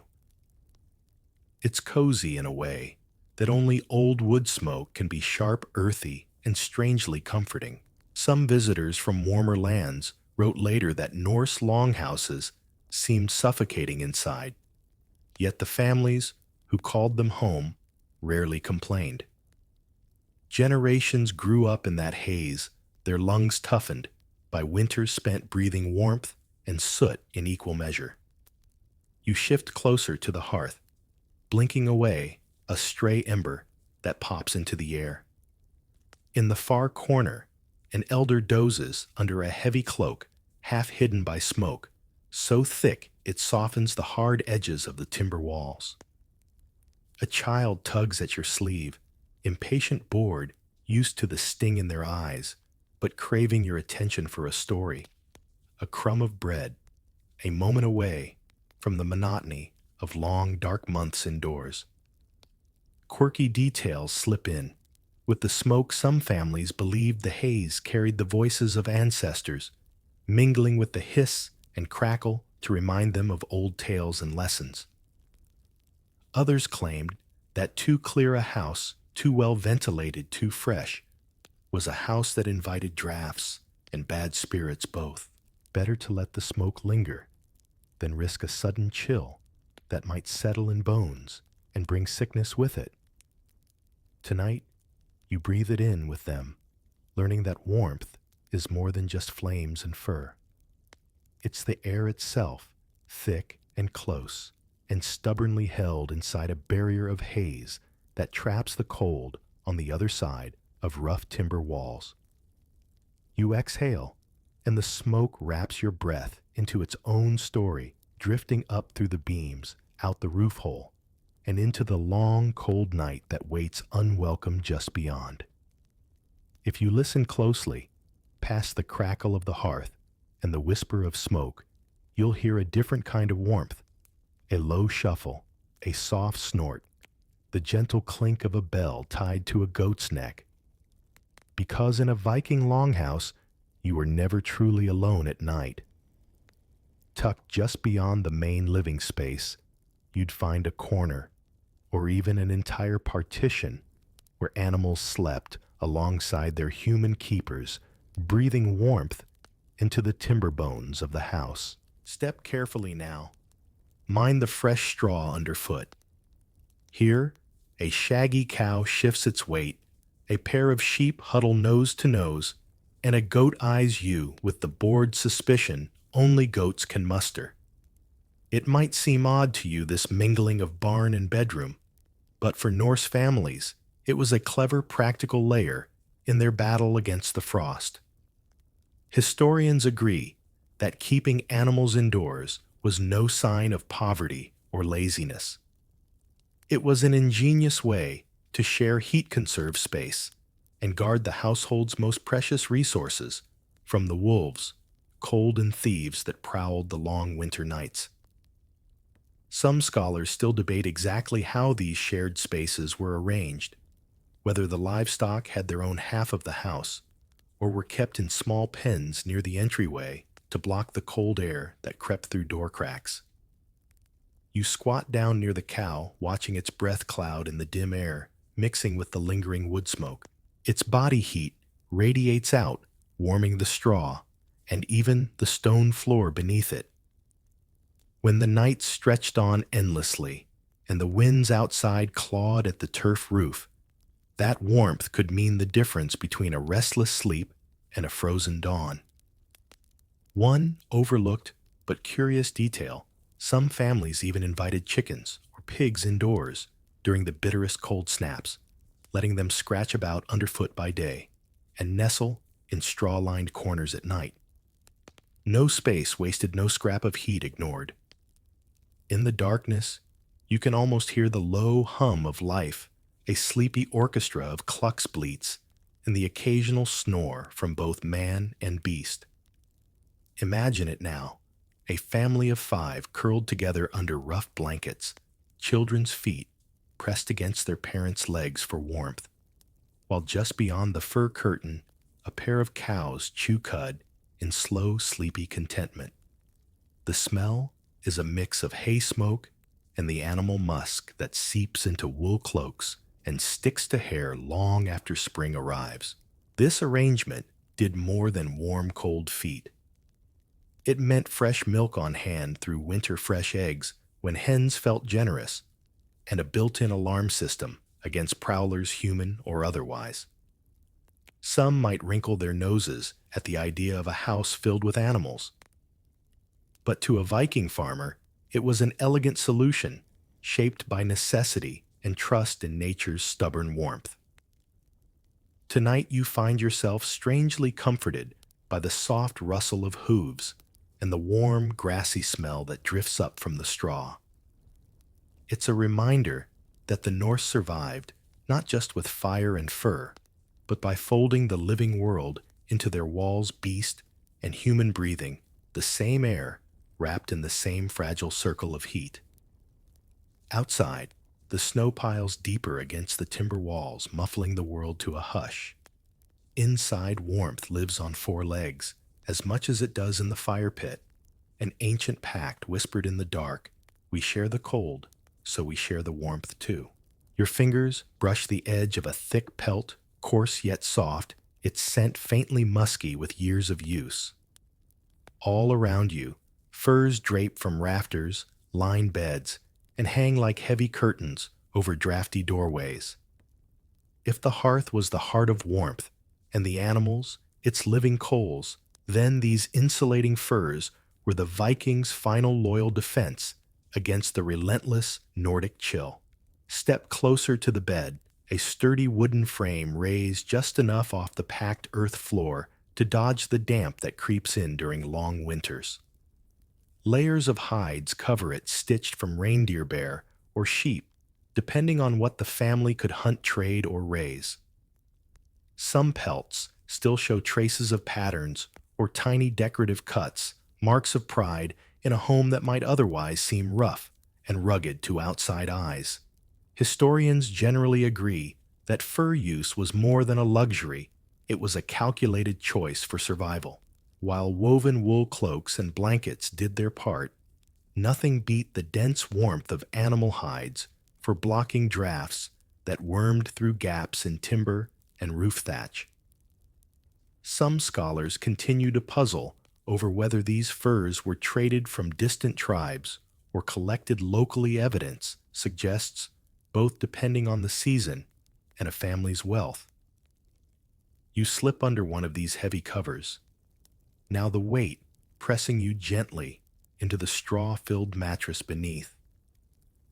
It's a comfort that's part warmth, part protection, like being hidden under the pelts of creatures that once braved the same bitter winds howling outside. A quirky but practical detail, some Viking families even stitched scraps of fur into makeshift wall hangings, sealing cracks between logs and creating a patchwork tapestry of hides that rattled softly when the wind clawed at the house. Look to the doorway, a simple wooden plank, uneven at the edges, from seasons of swelling and shrinking with frost and thaw. Over it hangs a thick pelt nailed at the top, but left to drape freely. Each time the door swings open, the fur curtain flutters, catching stray drafts before they can snake across the hearth's warm circle. Small details, perhaps, but together they created a barrier that made the longhouse feel like an island of stubborn comfort amid a sea of snow and ice.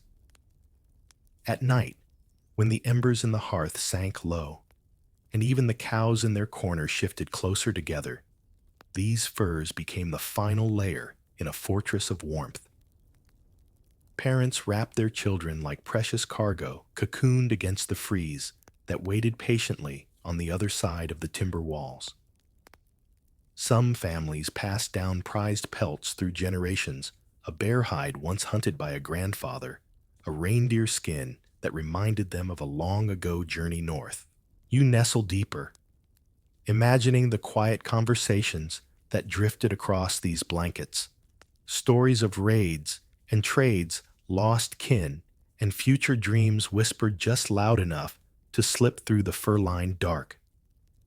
The smell of smoke earth and fur all blend into one, a scent that signals sleep safety and the stubborn will to keep the cold forever on the other side of the door.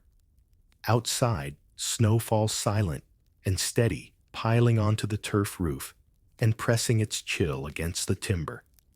But inside, every layer of hide, every stitched scrap, every carefully hung curtain stands guard. The cold can knock all it likes. It won't find its way in tonight. Shift your weight under those heavy furs, and you'll find something else hidden beneath other bodies, warm and breathing softly in the dark. In a Viking longhouse, family warmth wasn't just built into the walls or banked in the hearth. It lived in the simple act of sleeping close bodies pressed together in a tangle of limbs and whispered dreams, all to outlast the cold that prowled just beyond the timber. It might feel crowded by your modern standards, no private rooms, no soft partitions. Instead, the family's sleeping space was one shared nest of straw furs and woven blankets, with elders, parents, children, and sometimes even guests curled together like wolves in a den. If you listen, you can almost hear the soft breathing, a child shifting against a parent's chest, an elder murmuring half asleep about the snow piling up against the door. Historians agree that this closeness wasn't just sentimental, it was pure survival strategy. By sharing body heat under layers of wool and hide, the Vikings turned each other into living embers, warmth multiplied by touch, a simple miracle in a world that offered so little. Some scholars still debate how these sleeping arrangements were organized. Did parents cluster in the center with children tucked against them?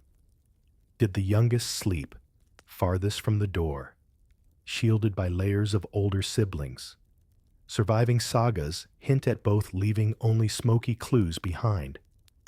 There's a detail here that always draws a sleepy smile. Even the family dog, if they had one, might wriggle under the blankets too. Its warmth, a quiet gift on nights when the winds turned cruel. You can almost feel its paws damp from the snow, tracked in at dusk, pressing against your legs as you drift closer to sleep.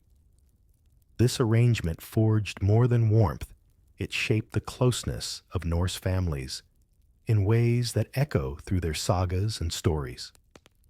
There were no secrets at night, no doors to slam, no distant bedrooms to retreat to when arguments flared.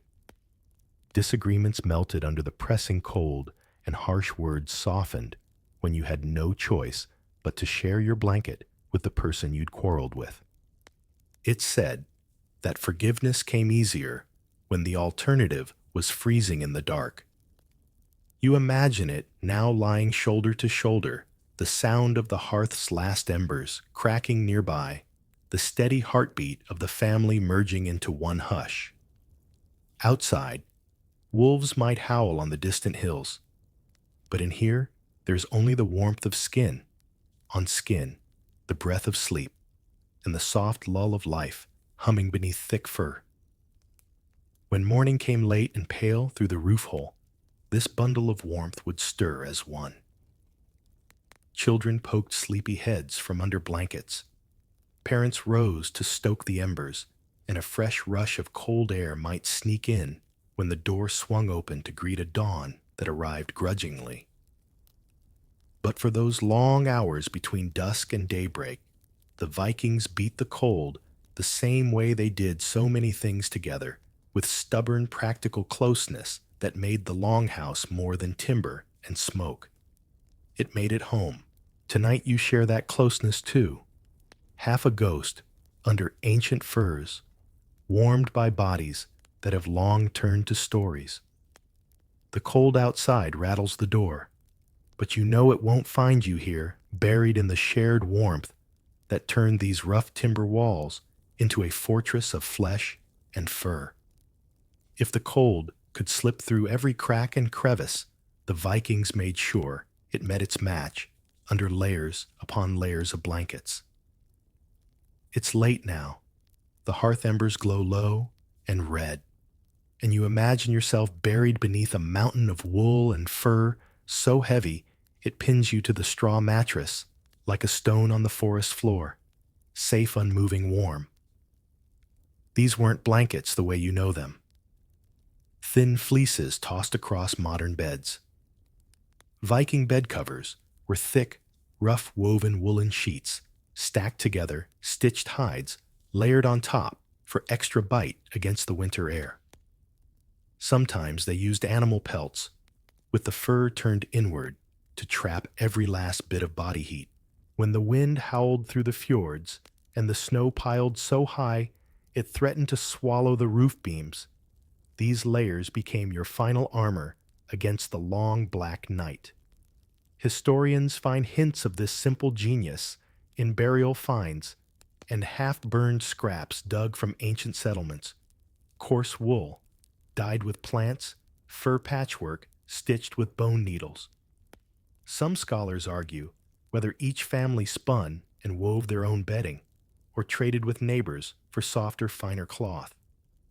Either way, the results were the same, a fortress of blankets thick enough to trap even your size. Picture it now. Parents wrapped shoulder to shoulder, children cocooned so deep only a tousle of hair peeks out.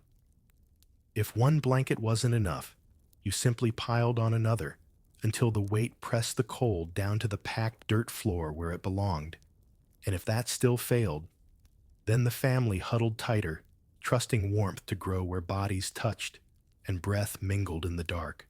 One quirky touch you might not expect in some households, elders or restless children would rise in the night to adjust blankets for the sleepers, tucking corners, shaking out damp spots near the hearth. It was a small, half-conscious ritual, an act of care in a world where winter showed no mercy. Some families even kept special embroidered covers for guests, proof that hospitality mattered, even when warmth was scarce.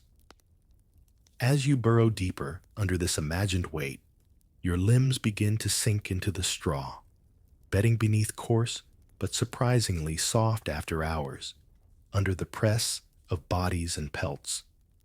You hear the faint rustle of someone shifting beside you, the creak of the timber walls, the muffled hush of snow sliding off the turf roof above.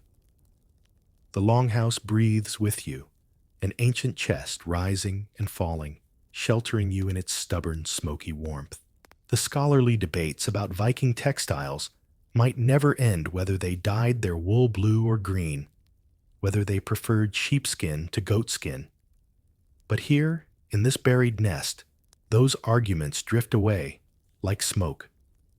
All that matters is the hush of breath, the slow warmth that seeps from your neighbor's back into your chest, the soft scratch of fur against your cheek. Outside, the night runs long.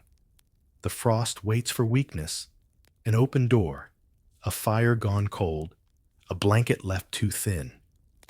But inside, swaddled in this pile of stitched cloth and heavy pelts, you feel untouchable. The wind can batter the timber walls, the snow can press at the roof beams, but the cold will not find you here. Not tonight. Not while you lie hidden beneath the small fortress the Vikings knew so well, buried in blankets, buried in warmth, buried in the unbroken promise that come morning the embers will wake, the hearth will roar back to life, and the blankets will be shaken out once more, ready to guard another night. Shift the blankets aside and feel the floor beneath you, cold-packed earth that tells its own quiet story about Viking ingenuity. Most visitors imagine these ancient homes built high and proud against the snow.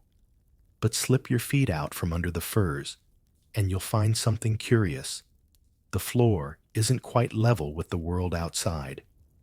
Instead, it dips ever so slightly into the ground, a shallow basin dug into the earth that holds warmth the way a cupped hand holds water. This design, simple yet clever, made every bit of heat stretch a little farther.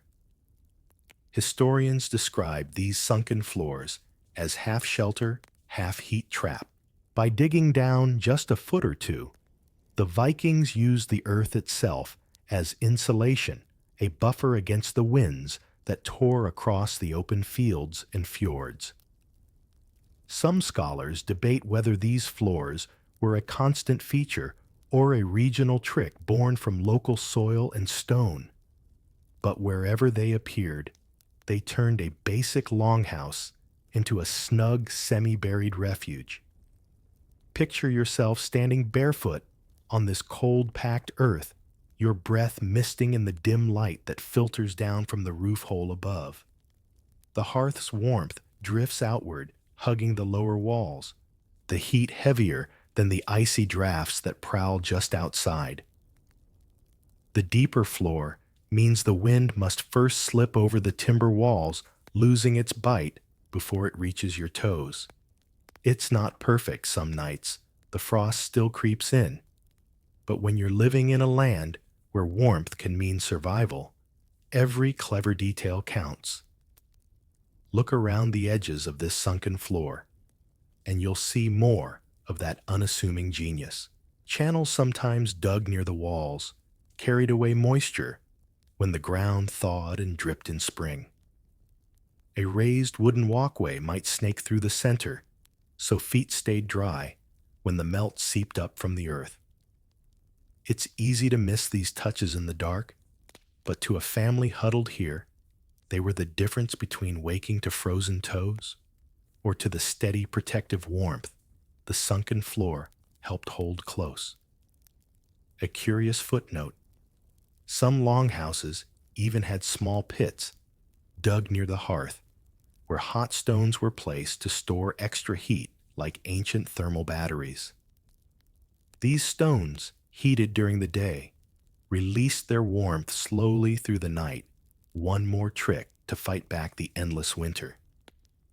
You ease yourself down again, settling into this half-buried chamber where the air feels denser, closer, safer. The walls loom taller because the floor has sunk, and the ceiling feels lower, folding you inside like a secret. The cold outside can roar and shriek at the timber roof. All it likes inside this shallow, hollow warmth lingers longer, stubbornly refusing to slip away. There's no need for modern insulation when you have the patience to carve your house into the earth timber, to seal the gaps moss, to stuff the cracks, and the good sense to let nature lend a hand in the battle against the cold. Some might see it as primitive living, half underground floors dug out like a burrow. But the Vikings knew what they were doing. In a world where the sun disappears for weeks and storms knock at your door like hungry wolves, you build your shelter any way you must to hold warmth close.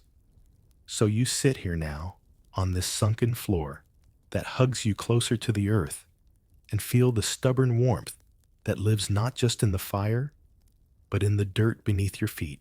The frost might tap its fingers on the walls tonight, but it won't find its way to you, not so long as you trust in the earth to cradle you timber, to guard you, and the patient depth of a dugout floor to keep the cold where it belongs outside. Now tip your head back and let your gaze drift upward past the flickering hearth, past the drifting smoke, until it rests on the roof overhead, a marvel of thatch and turf that does far more than keep the rain at bay. In these Viking homes, the roof was not just a shelter, but a living shield against winter's bite, built with grass moss and layers of soil that worked together like a woolen cap snugged over the timber bones of the longhouse. Step outside in your mind for a moment. Imagine standing in a clearing, snow crunching under your boots as you look back at the house. Instead of tiled shingles or bare timber slats, the roof blends into the hillside behind it, a hump of green and brown in summer, a drift-covered mound in winter. From a distance, you might mistake it for a rise in the land. Nature folded into architecture so completely you'd miss it, if not for the thin curl of smoke slipping from the vent above. Historians describe these roofs as miracles of practicality and patience. Thatch woven from reeds or straw formed the first layer, lightweight yet dense enough to block wind and shed rain. Over that slabs of turf, thick squares of earth cut from nearby fields were stacked like heavy blankets, pressing the thatch down and sealing in warmth.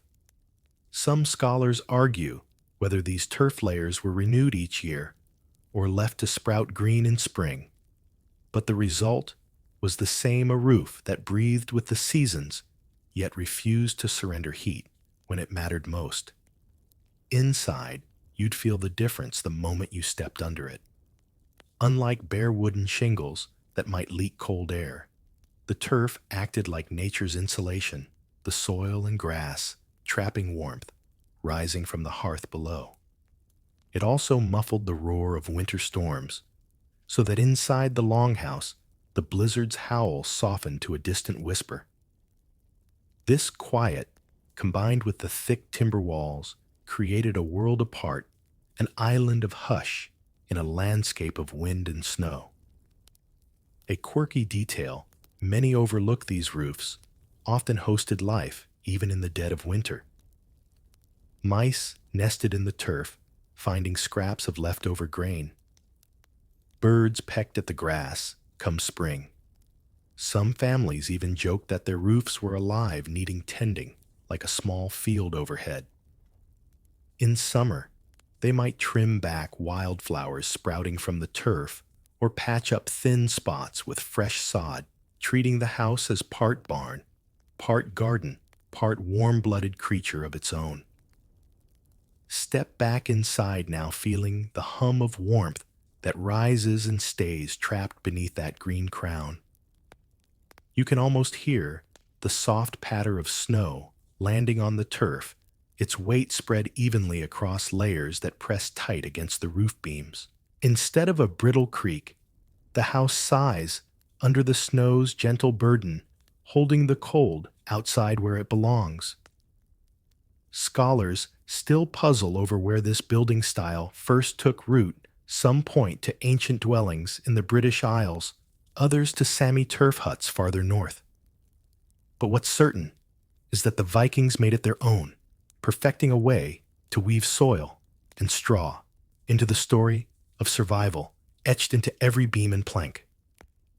So lie here a moment longer, wrapped in fur, the hearth's glow, warming your toes, the animals shifting softly behind the wooden partition. Above you, the turf roof stands, watch silent, heavy, and alive in its own way. It breathes with you tonight, a second skin, shielding you from the icy wind that sighs across the fjord beyond your timber walls. Out there, the cold has endless patience. In here, the roof has endless resolve. Close your eyes for a moment and imagine the room growing quieter, the low murmur of voices fading until all you hear is the soft hiss of embers, holding on through the long, black hours. Sleep fires. They called them small flames, or smoldering coals, carefully managed to last until dawn, when new logs could be laid without fumbling in the frozen dark. In a Viking longhouse, letting the fire die entirely was unthinkable, almost as foolish as leaving the door unlatched to a snowstorm. Even at its weakest, the fire had to glow a silent promise that warmth would greet you when you woke. You can almost see it now, a figure stirring from under a mountain of blankets, feet slipping over the cold, sunken floor, a clay pot of embers cradled carefully to spark the flames back to life. Historians trace this quiet ritual across centuries: an ember banked in ash to sleep overnight, then nudged awake with dry twigs or slivers of pine come morning. Some families kept a sleepstone, a smooth rock heated in the hearth, wrapped in cloth, and tucked beside a child or elder to push back the frost that crept in when the fire sank too low. Scholars still debate just how widespread this practice was. Did every family use sleepstones? Or were they a luxury for those who could spare precious fuel for the extra heat? Imagine yourself tending the fire tonight, your hand reaching into the ashes, fingers brushing warm coals, nudging life back into the orange glow. A single spark catches flares, then dims again, as if deciding whether the world is worth warming one more night. You add a sliver of dry wood blow, gently watch the ember swell. There it is, a promise against the dark. A curious aside, some Viking households passed smoldering embers to neighbors when disaster struck: a roof collapse, a hearthstone cracked by frost, or sudden illness. Lending fire was lending life, a bond of community stronger than the wind that rattled the doorframe. If the longhouse was a fortress, then the sleep fire was the tiny guardian that never left its post. And it wasn't just warmth for bodies, it was warmth for stories too. Even as the embers shrank to whispers of heat, someone might murmur an old saga or a half-remembered tale. A child restless under blankets might poke a stick at the coals, tracing shapes in the glow. In this flickering hush, you see how fire became more than light. It became memory, a living link from one cold night to the next. Outside, the snow piles against the timber walls, creeping higher while you sleep. A wolf prowls past, nose to the wind, but the hearth's soft glow never calls its name. Inside, the sleep fire stands watch, for everyone, warming the breath of a baby pressed close to its mother's chest, guarding the dreams of an old man wrapped in layers of fur, waiting for dawn to come crawling across the ice-crusted hills. So, you lie here now, your own breath mixing with the faint smoke drifting up to the turf roof. You know that if you drift too far into sleep, someone else will rise. A sister, a father, a neighbor's hand on your shoulder, nudging the embers, coaxing them back to life. And when your eyes open to the pale hush of morning, the fire will greet you low, but alive like a promise kept through 1,000 winter nights. In this world of frost and timber, that small flicker matters more than any wall or roof beam. It's warmth you can hold, pass along, and trust to find you even in your deepest dreams. As the embers of the sleep fire glow quietly in the pit, another warmth begins to spread, this one bubbling in an iron pot, thick with the smell of herbs and meat drifting lazily through the smoky air. Cooking didn't sleep when the sun fled for weeks on end. Instead, it worked double shifts, turning supper into midnight feasts and warm stew into yet another defense against the creeping cold. You draw closer now, the hearth's faint crackle mixing with the gentle plop of broth as it thickens in the pot. Here, a late-night stew does more than fill bellies. It spills heat into the room, feeds the bodies curled beneath wool blankets, and breathes warmth back into bones that stiffen from hours of lying still. It's an extra layer of comfort, an edible ember that moves from fire to pot to stomach, working its magic from the inside out. Historians write of these longhouse kitchens as simple but ingenious spaces. The hearth did double duty, half heat source, half oven. Some scholars still debate whether every family cooked through the night or kept food hot only during the worst cold snaps. But the sagas agree on this much. When winter pinned the world in silence, a bubbling pot could be as important as any fur pelt or hidden ember.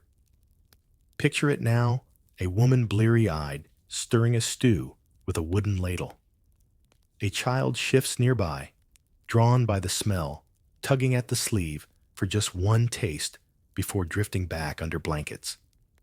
Broth thickens with root vegetables, harvested months before, bits of dried meat saved from autumn hunts, perhaps a hint of herbs traded or foraged in warmer days.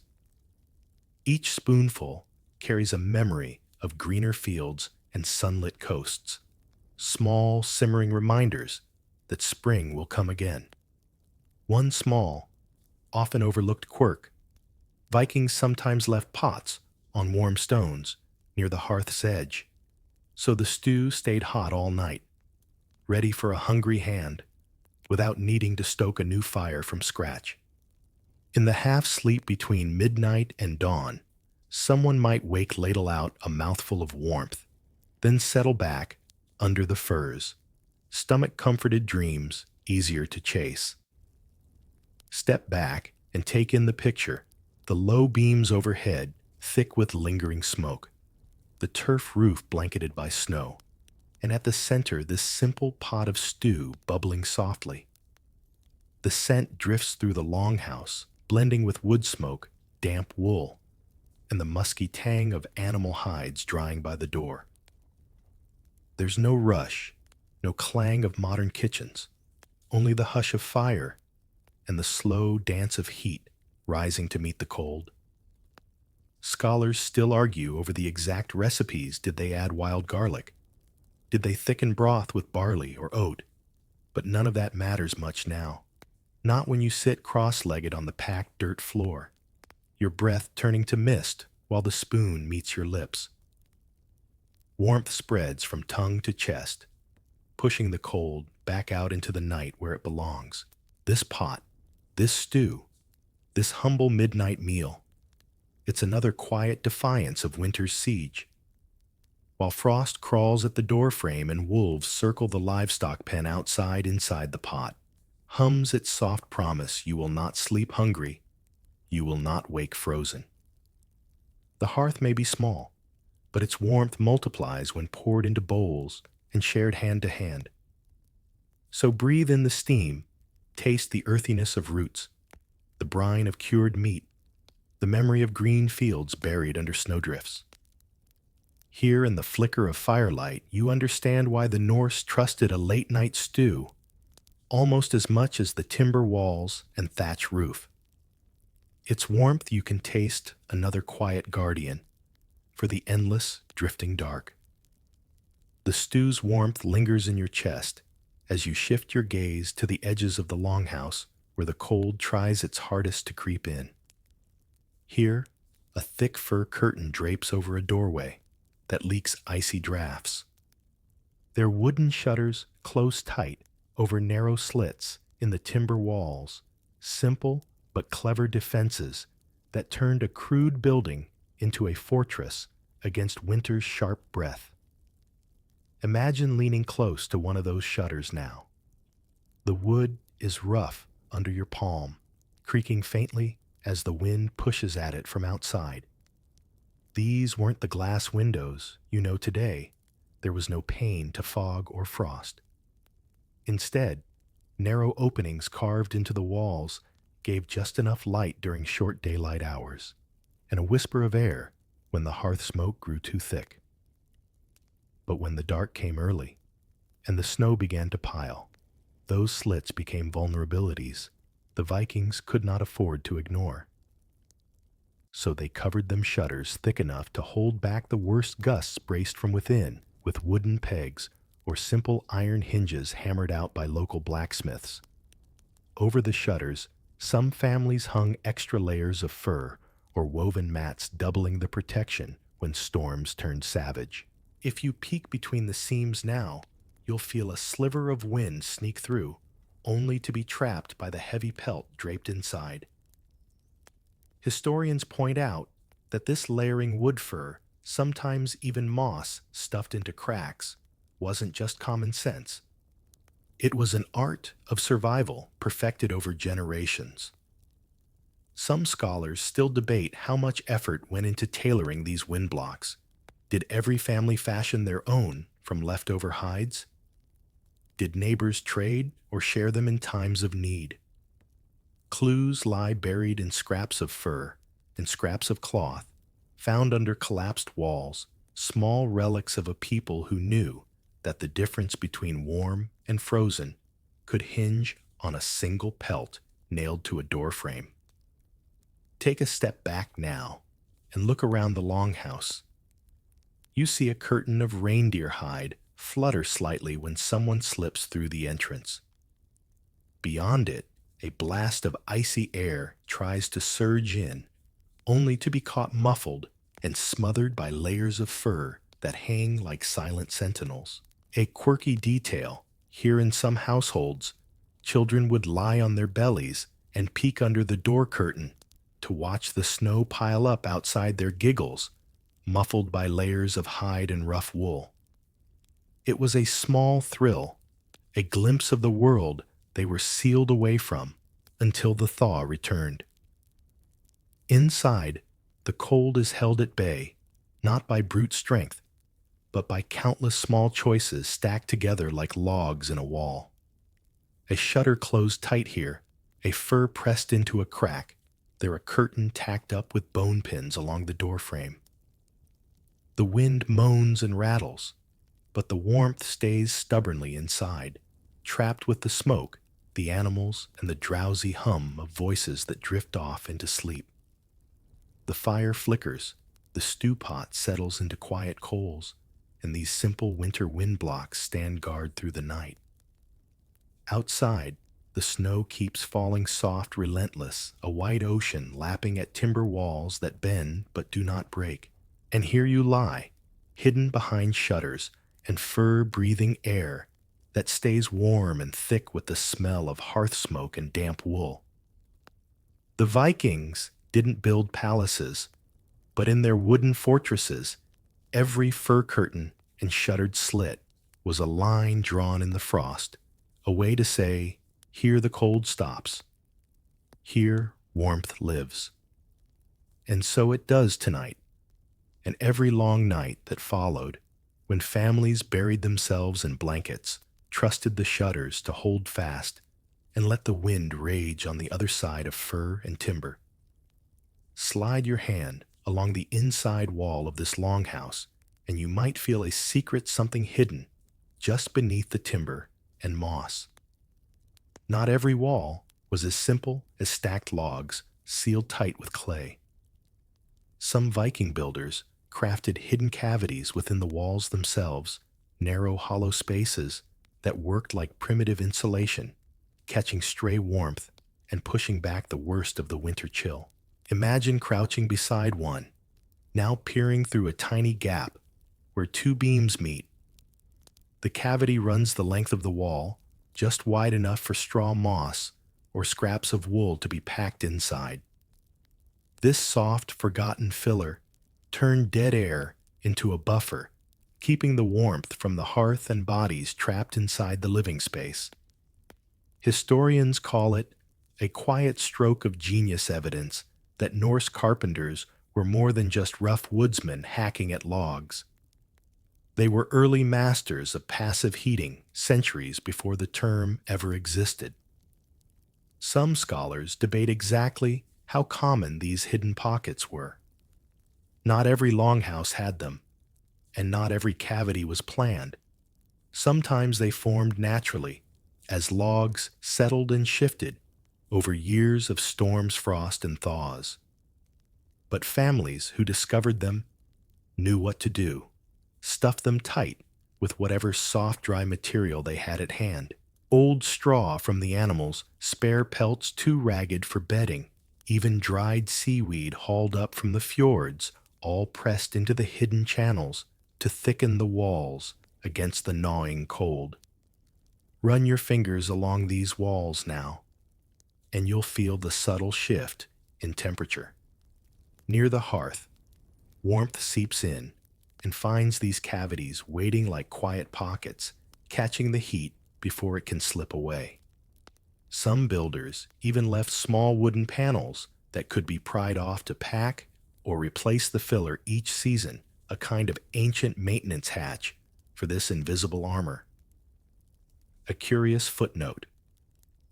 In some rare cases, families hid small keepsakes inside these wall cavities, tokens wrapped in cloth bone charms to ward off bad luck, or coins pressed deep into the straw. Archaeologists have found hints of this practice buried in long collapsed walls, a mix of practicality and quiet superstition, warmth woven together with whispers of protection. Stand back now, your palm pressed to the timber. Outside, the wind scratches at the turf, roof, snow rattles across the shutters, but inside these hidden chambers, warmth holds steady. You might never notice them, if you didn't know, to look a reminder that sometimes the best defenses are the ones you can't see at all. Look up to where smoke curls lazily along the beams drawn to the hole in the roof. The heat drifts upward, but not all of it escapes. Some sinks back into the hidden spaces behind you, shared between logs and moss, and the careful gaps that clever hands carved generations ago.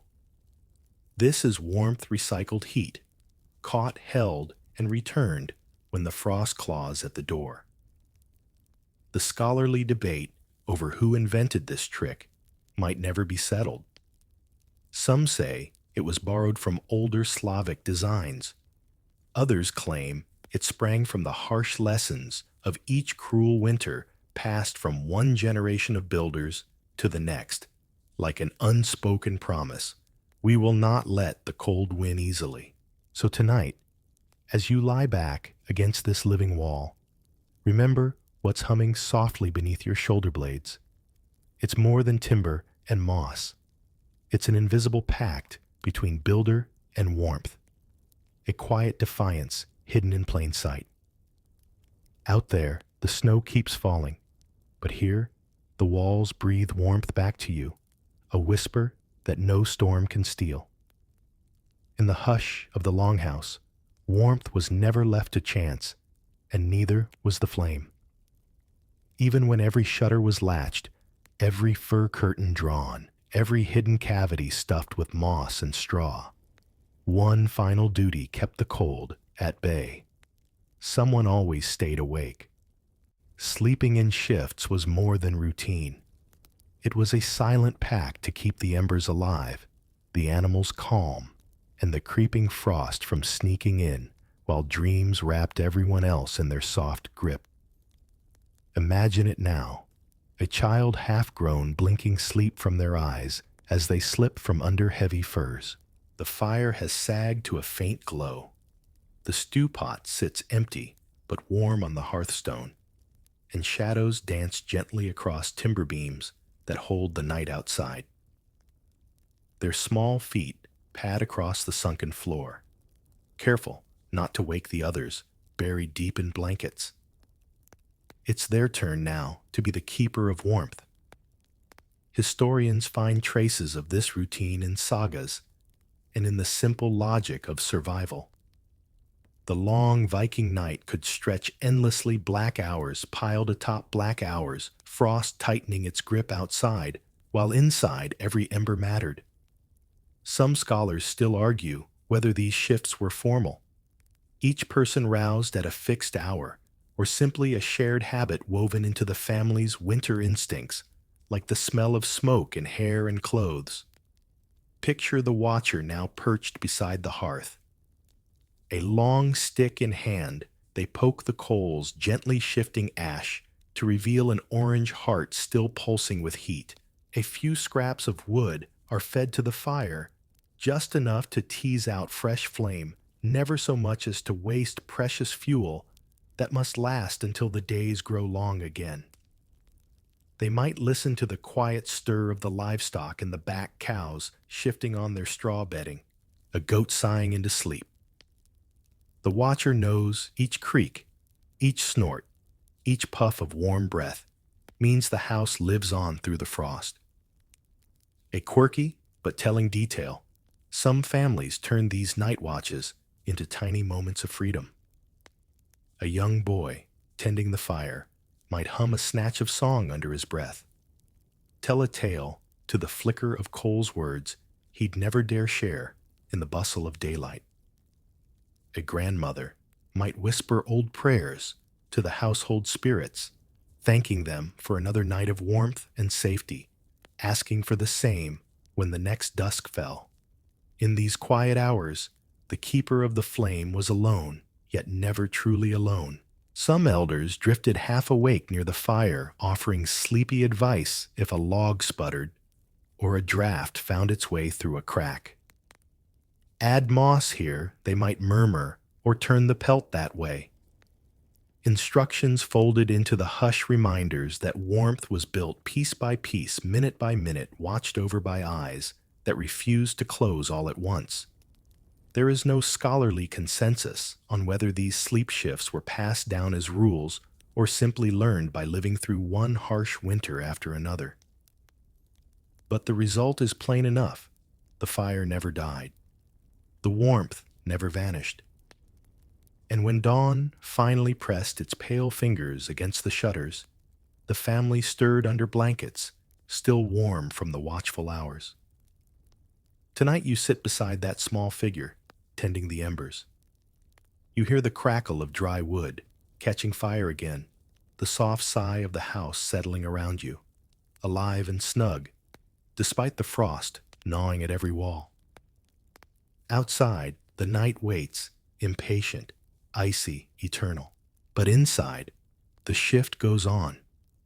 The flame flickers stubbornly, and the watcher keeps the cold at arm's length until the sun decides to return. Long after the last ember is stoked, and the watcher nods off beside the hearth, the warmth of these old Norse tricks lingers, echoing through centuries, and finding quiet places to hide in the homes of their descendants. Step out of the longhouse for a moment. Now step across a bridge of time and see how some of these ancient warmth keepers still live on in the calm corners of modern Scandinavian houses. Walk into a small wooden cottage, perched on the edge of a Norwegian fjord today, and you might still feel it. The thick timber walls, layered now with modern insulation, but built on the same idea, keep the cold out, trap the heat in. Look at the hearth, where a wood stove stands in the place of an open fire pit. Iron doors shut tight, but the same glow flickering behind them, warming not just the room, but the memory of nights when flame meant life. Historians like to point out that the Norse were not the only people to master this dance with winter, but few did it with such rugged elegance. Some scholars debate whether modern Scandinavian design owes more to Viking roots or to centuries of adaptation and trade. But walk through a cabin in Sweden or a turf-roofed hut in Iceland, and you'll see the lineage clear as day. Heavy wooden shutters, thick fur, throws sleeping nooks tucked under eaves where body heat does its best work. Quirky details endure too. Those turf roofs. They've never really left. Green roofs seeded with wildflowers and moss remain a staple in some rural places, praised now for sustainability rather than just survival. Look closer at the layered blankets on a modern Nordic bed. Plush duvets, stacked high echoes of the old method of burying bodies deep under weighty wool to chase the frost from restless toes. Even the idea of sleeping in shifts lives on, reshaped into traditions like the night watch in remote cabins where someone rises to feed the wood stove at 2 a.m. so the chill never gets its claws in before dawn. It's no longer life or death. Electric heaters hum softly behind wooden panels, but the ritual lingers, a faint memory of hands poking coals under turf roofs while the blizzard rattled the shutters. There's a deeper warmth too, one not measured in degrees. The idea that a home must cradle its people close, keep them gathered together, sharing heat, sharing stories, sharing the hush of long nights, runs like an ember beneath modern Scandinavian life. It flickers in saunas and tiny mountain cabins in winter gatherings, where candles glow and soup simmers on the stove, where warmth comes not just from logs burning, but from bodies pressed near. Imagine yourself standing there now, a mug of hot tea in hand, looking out through a small double-glazed window. Beyond the glass, snow still falls in thick, gentle drifts, just as it did 1,000 years ago. Inside, you feel the hush, modern walls, modern stoves, electric lights, but beneath it, all the same quiet defiance. Winter will come, and it will press against your door with icy fingers.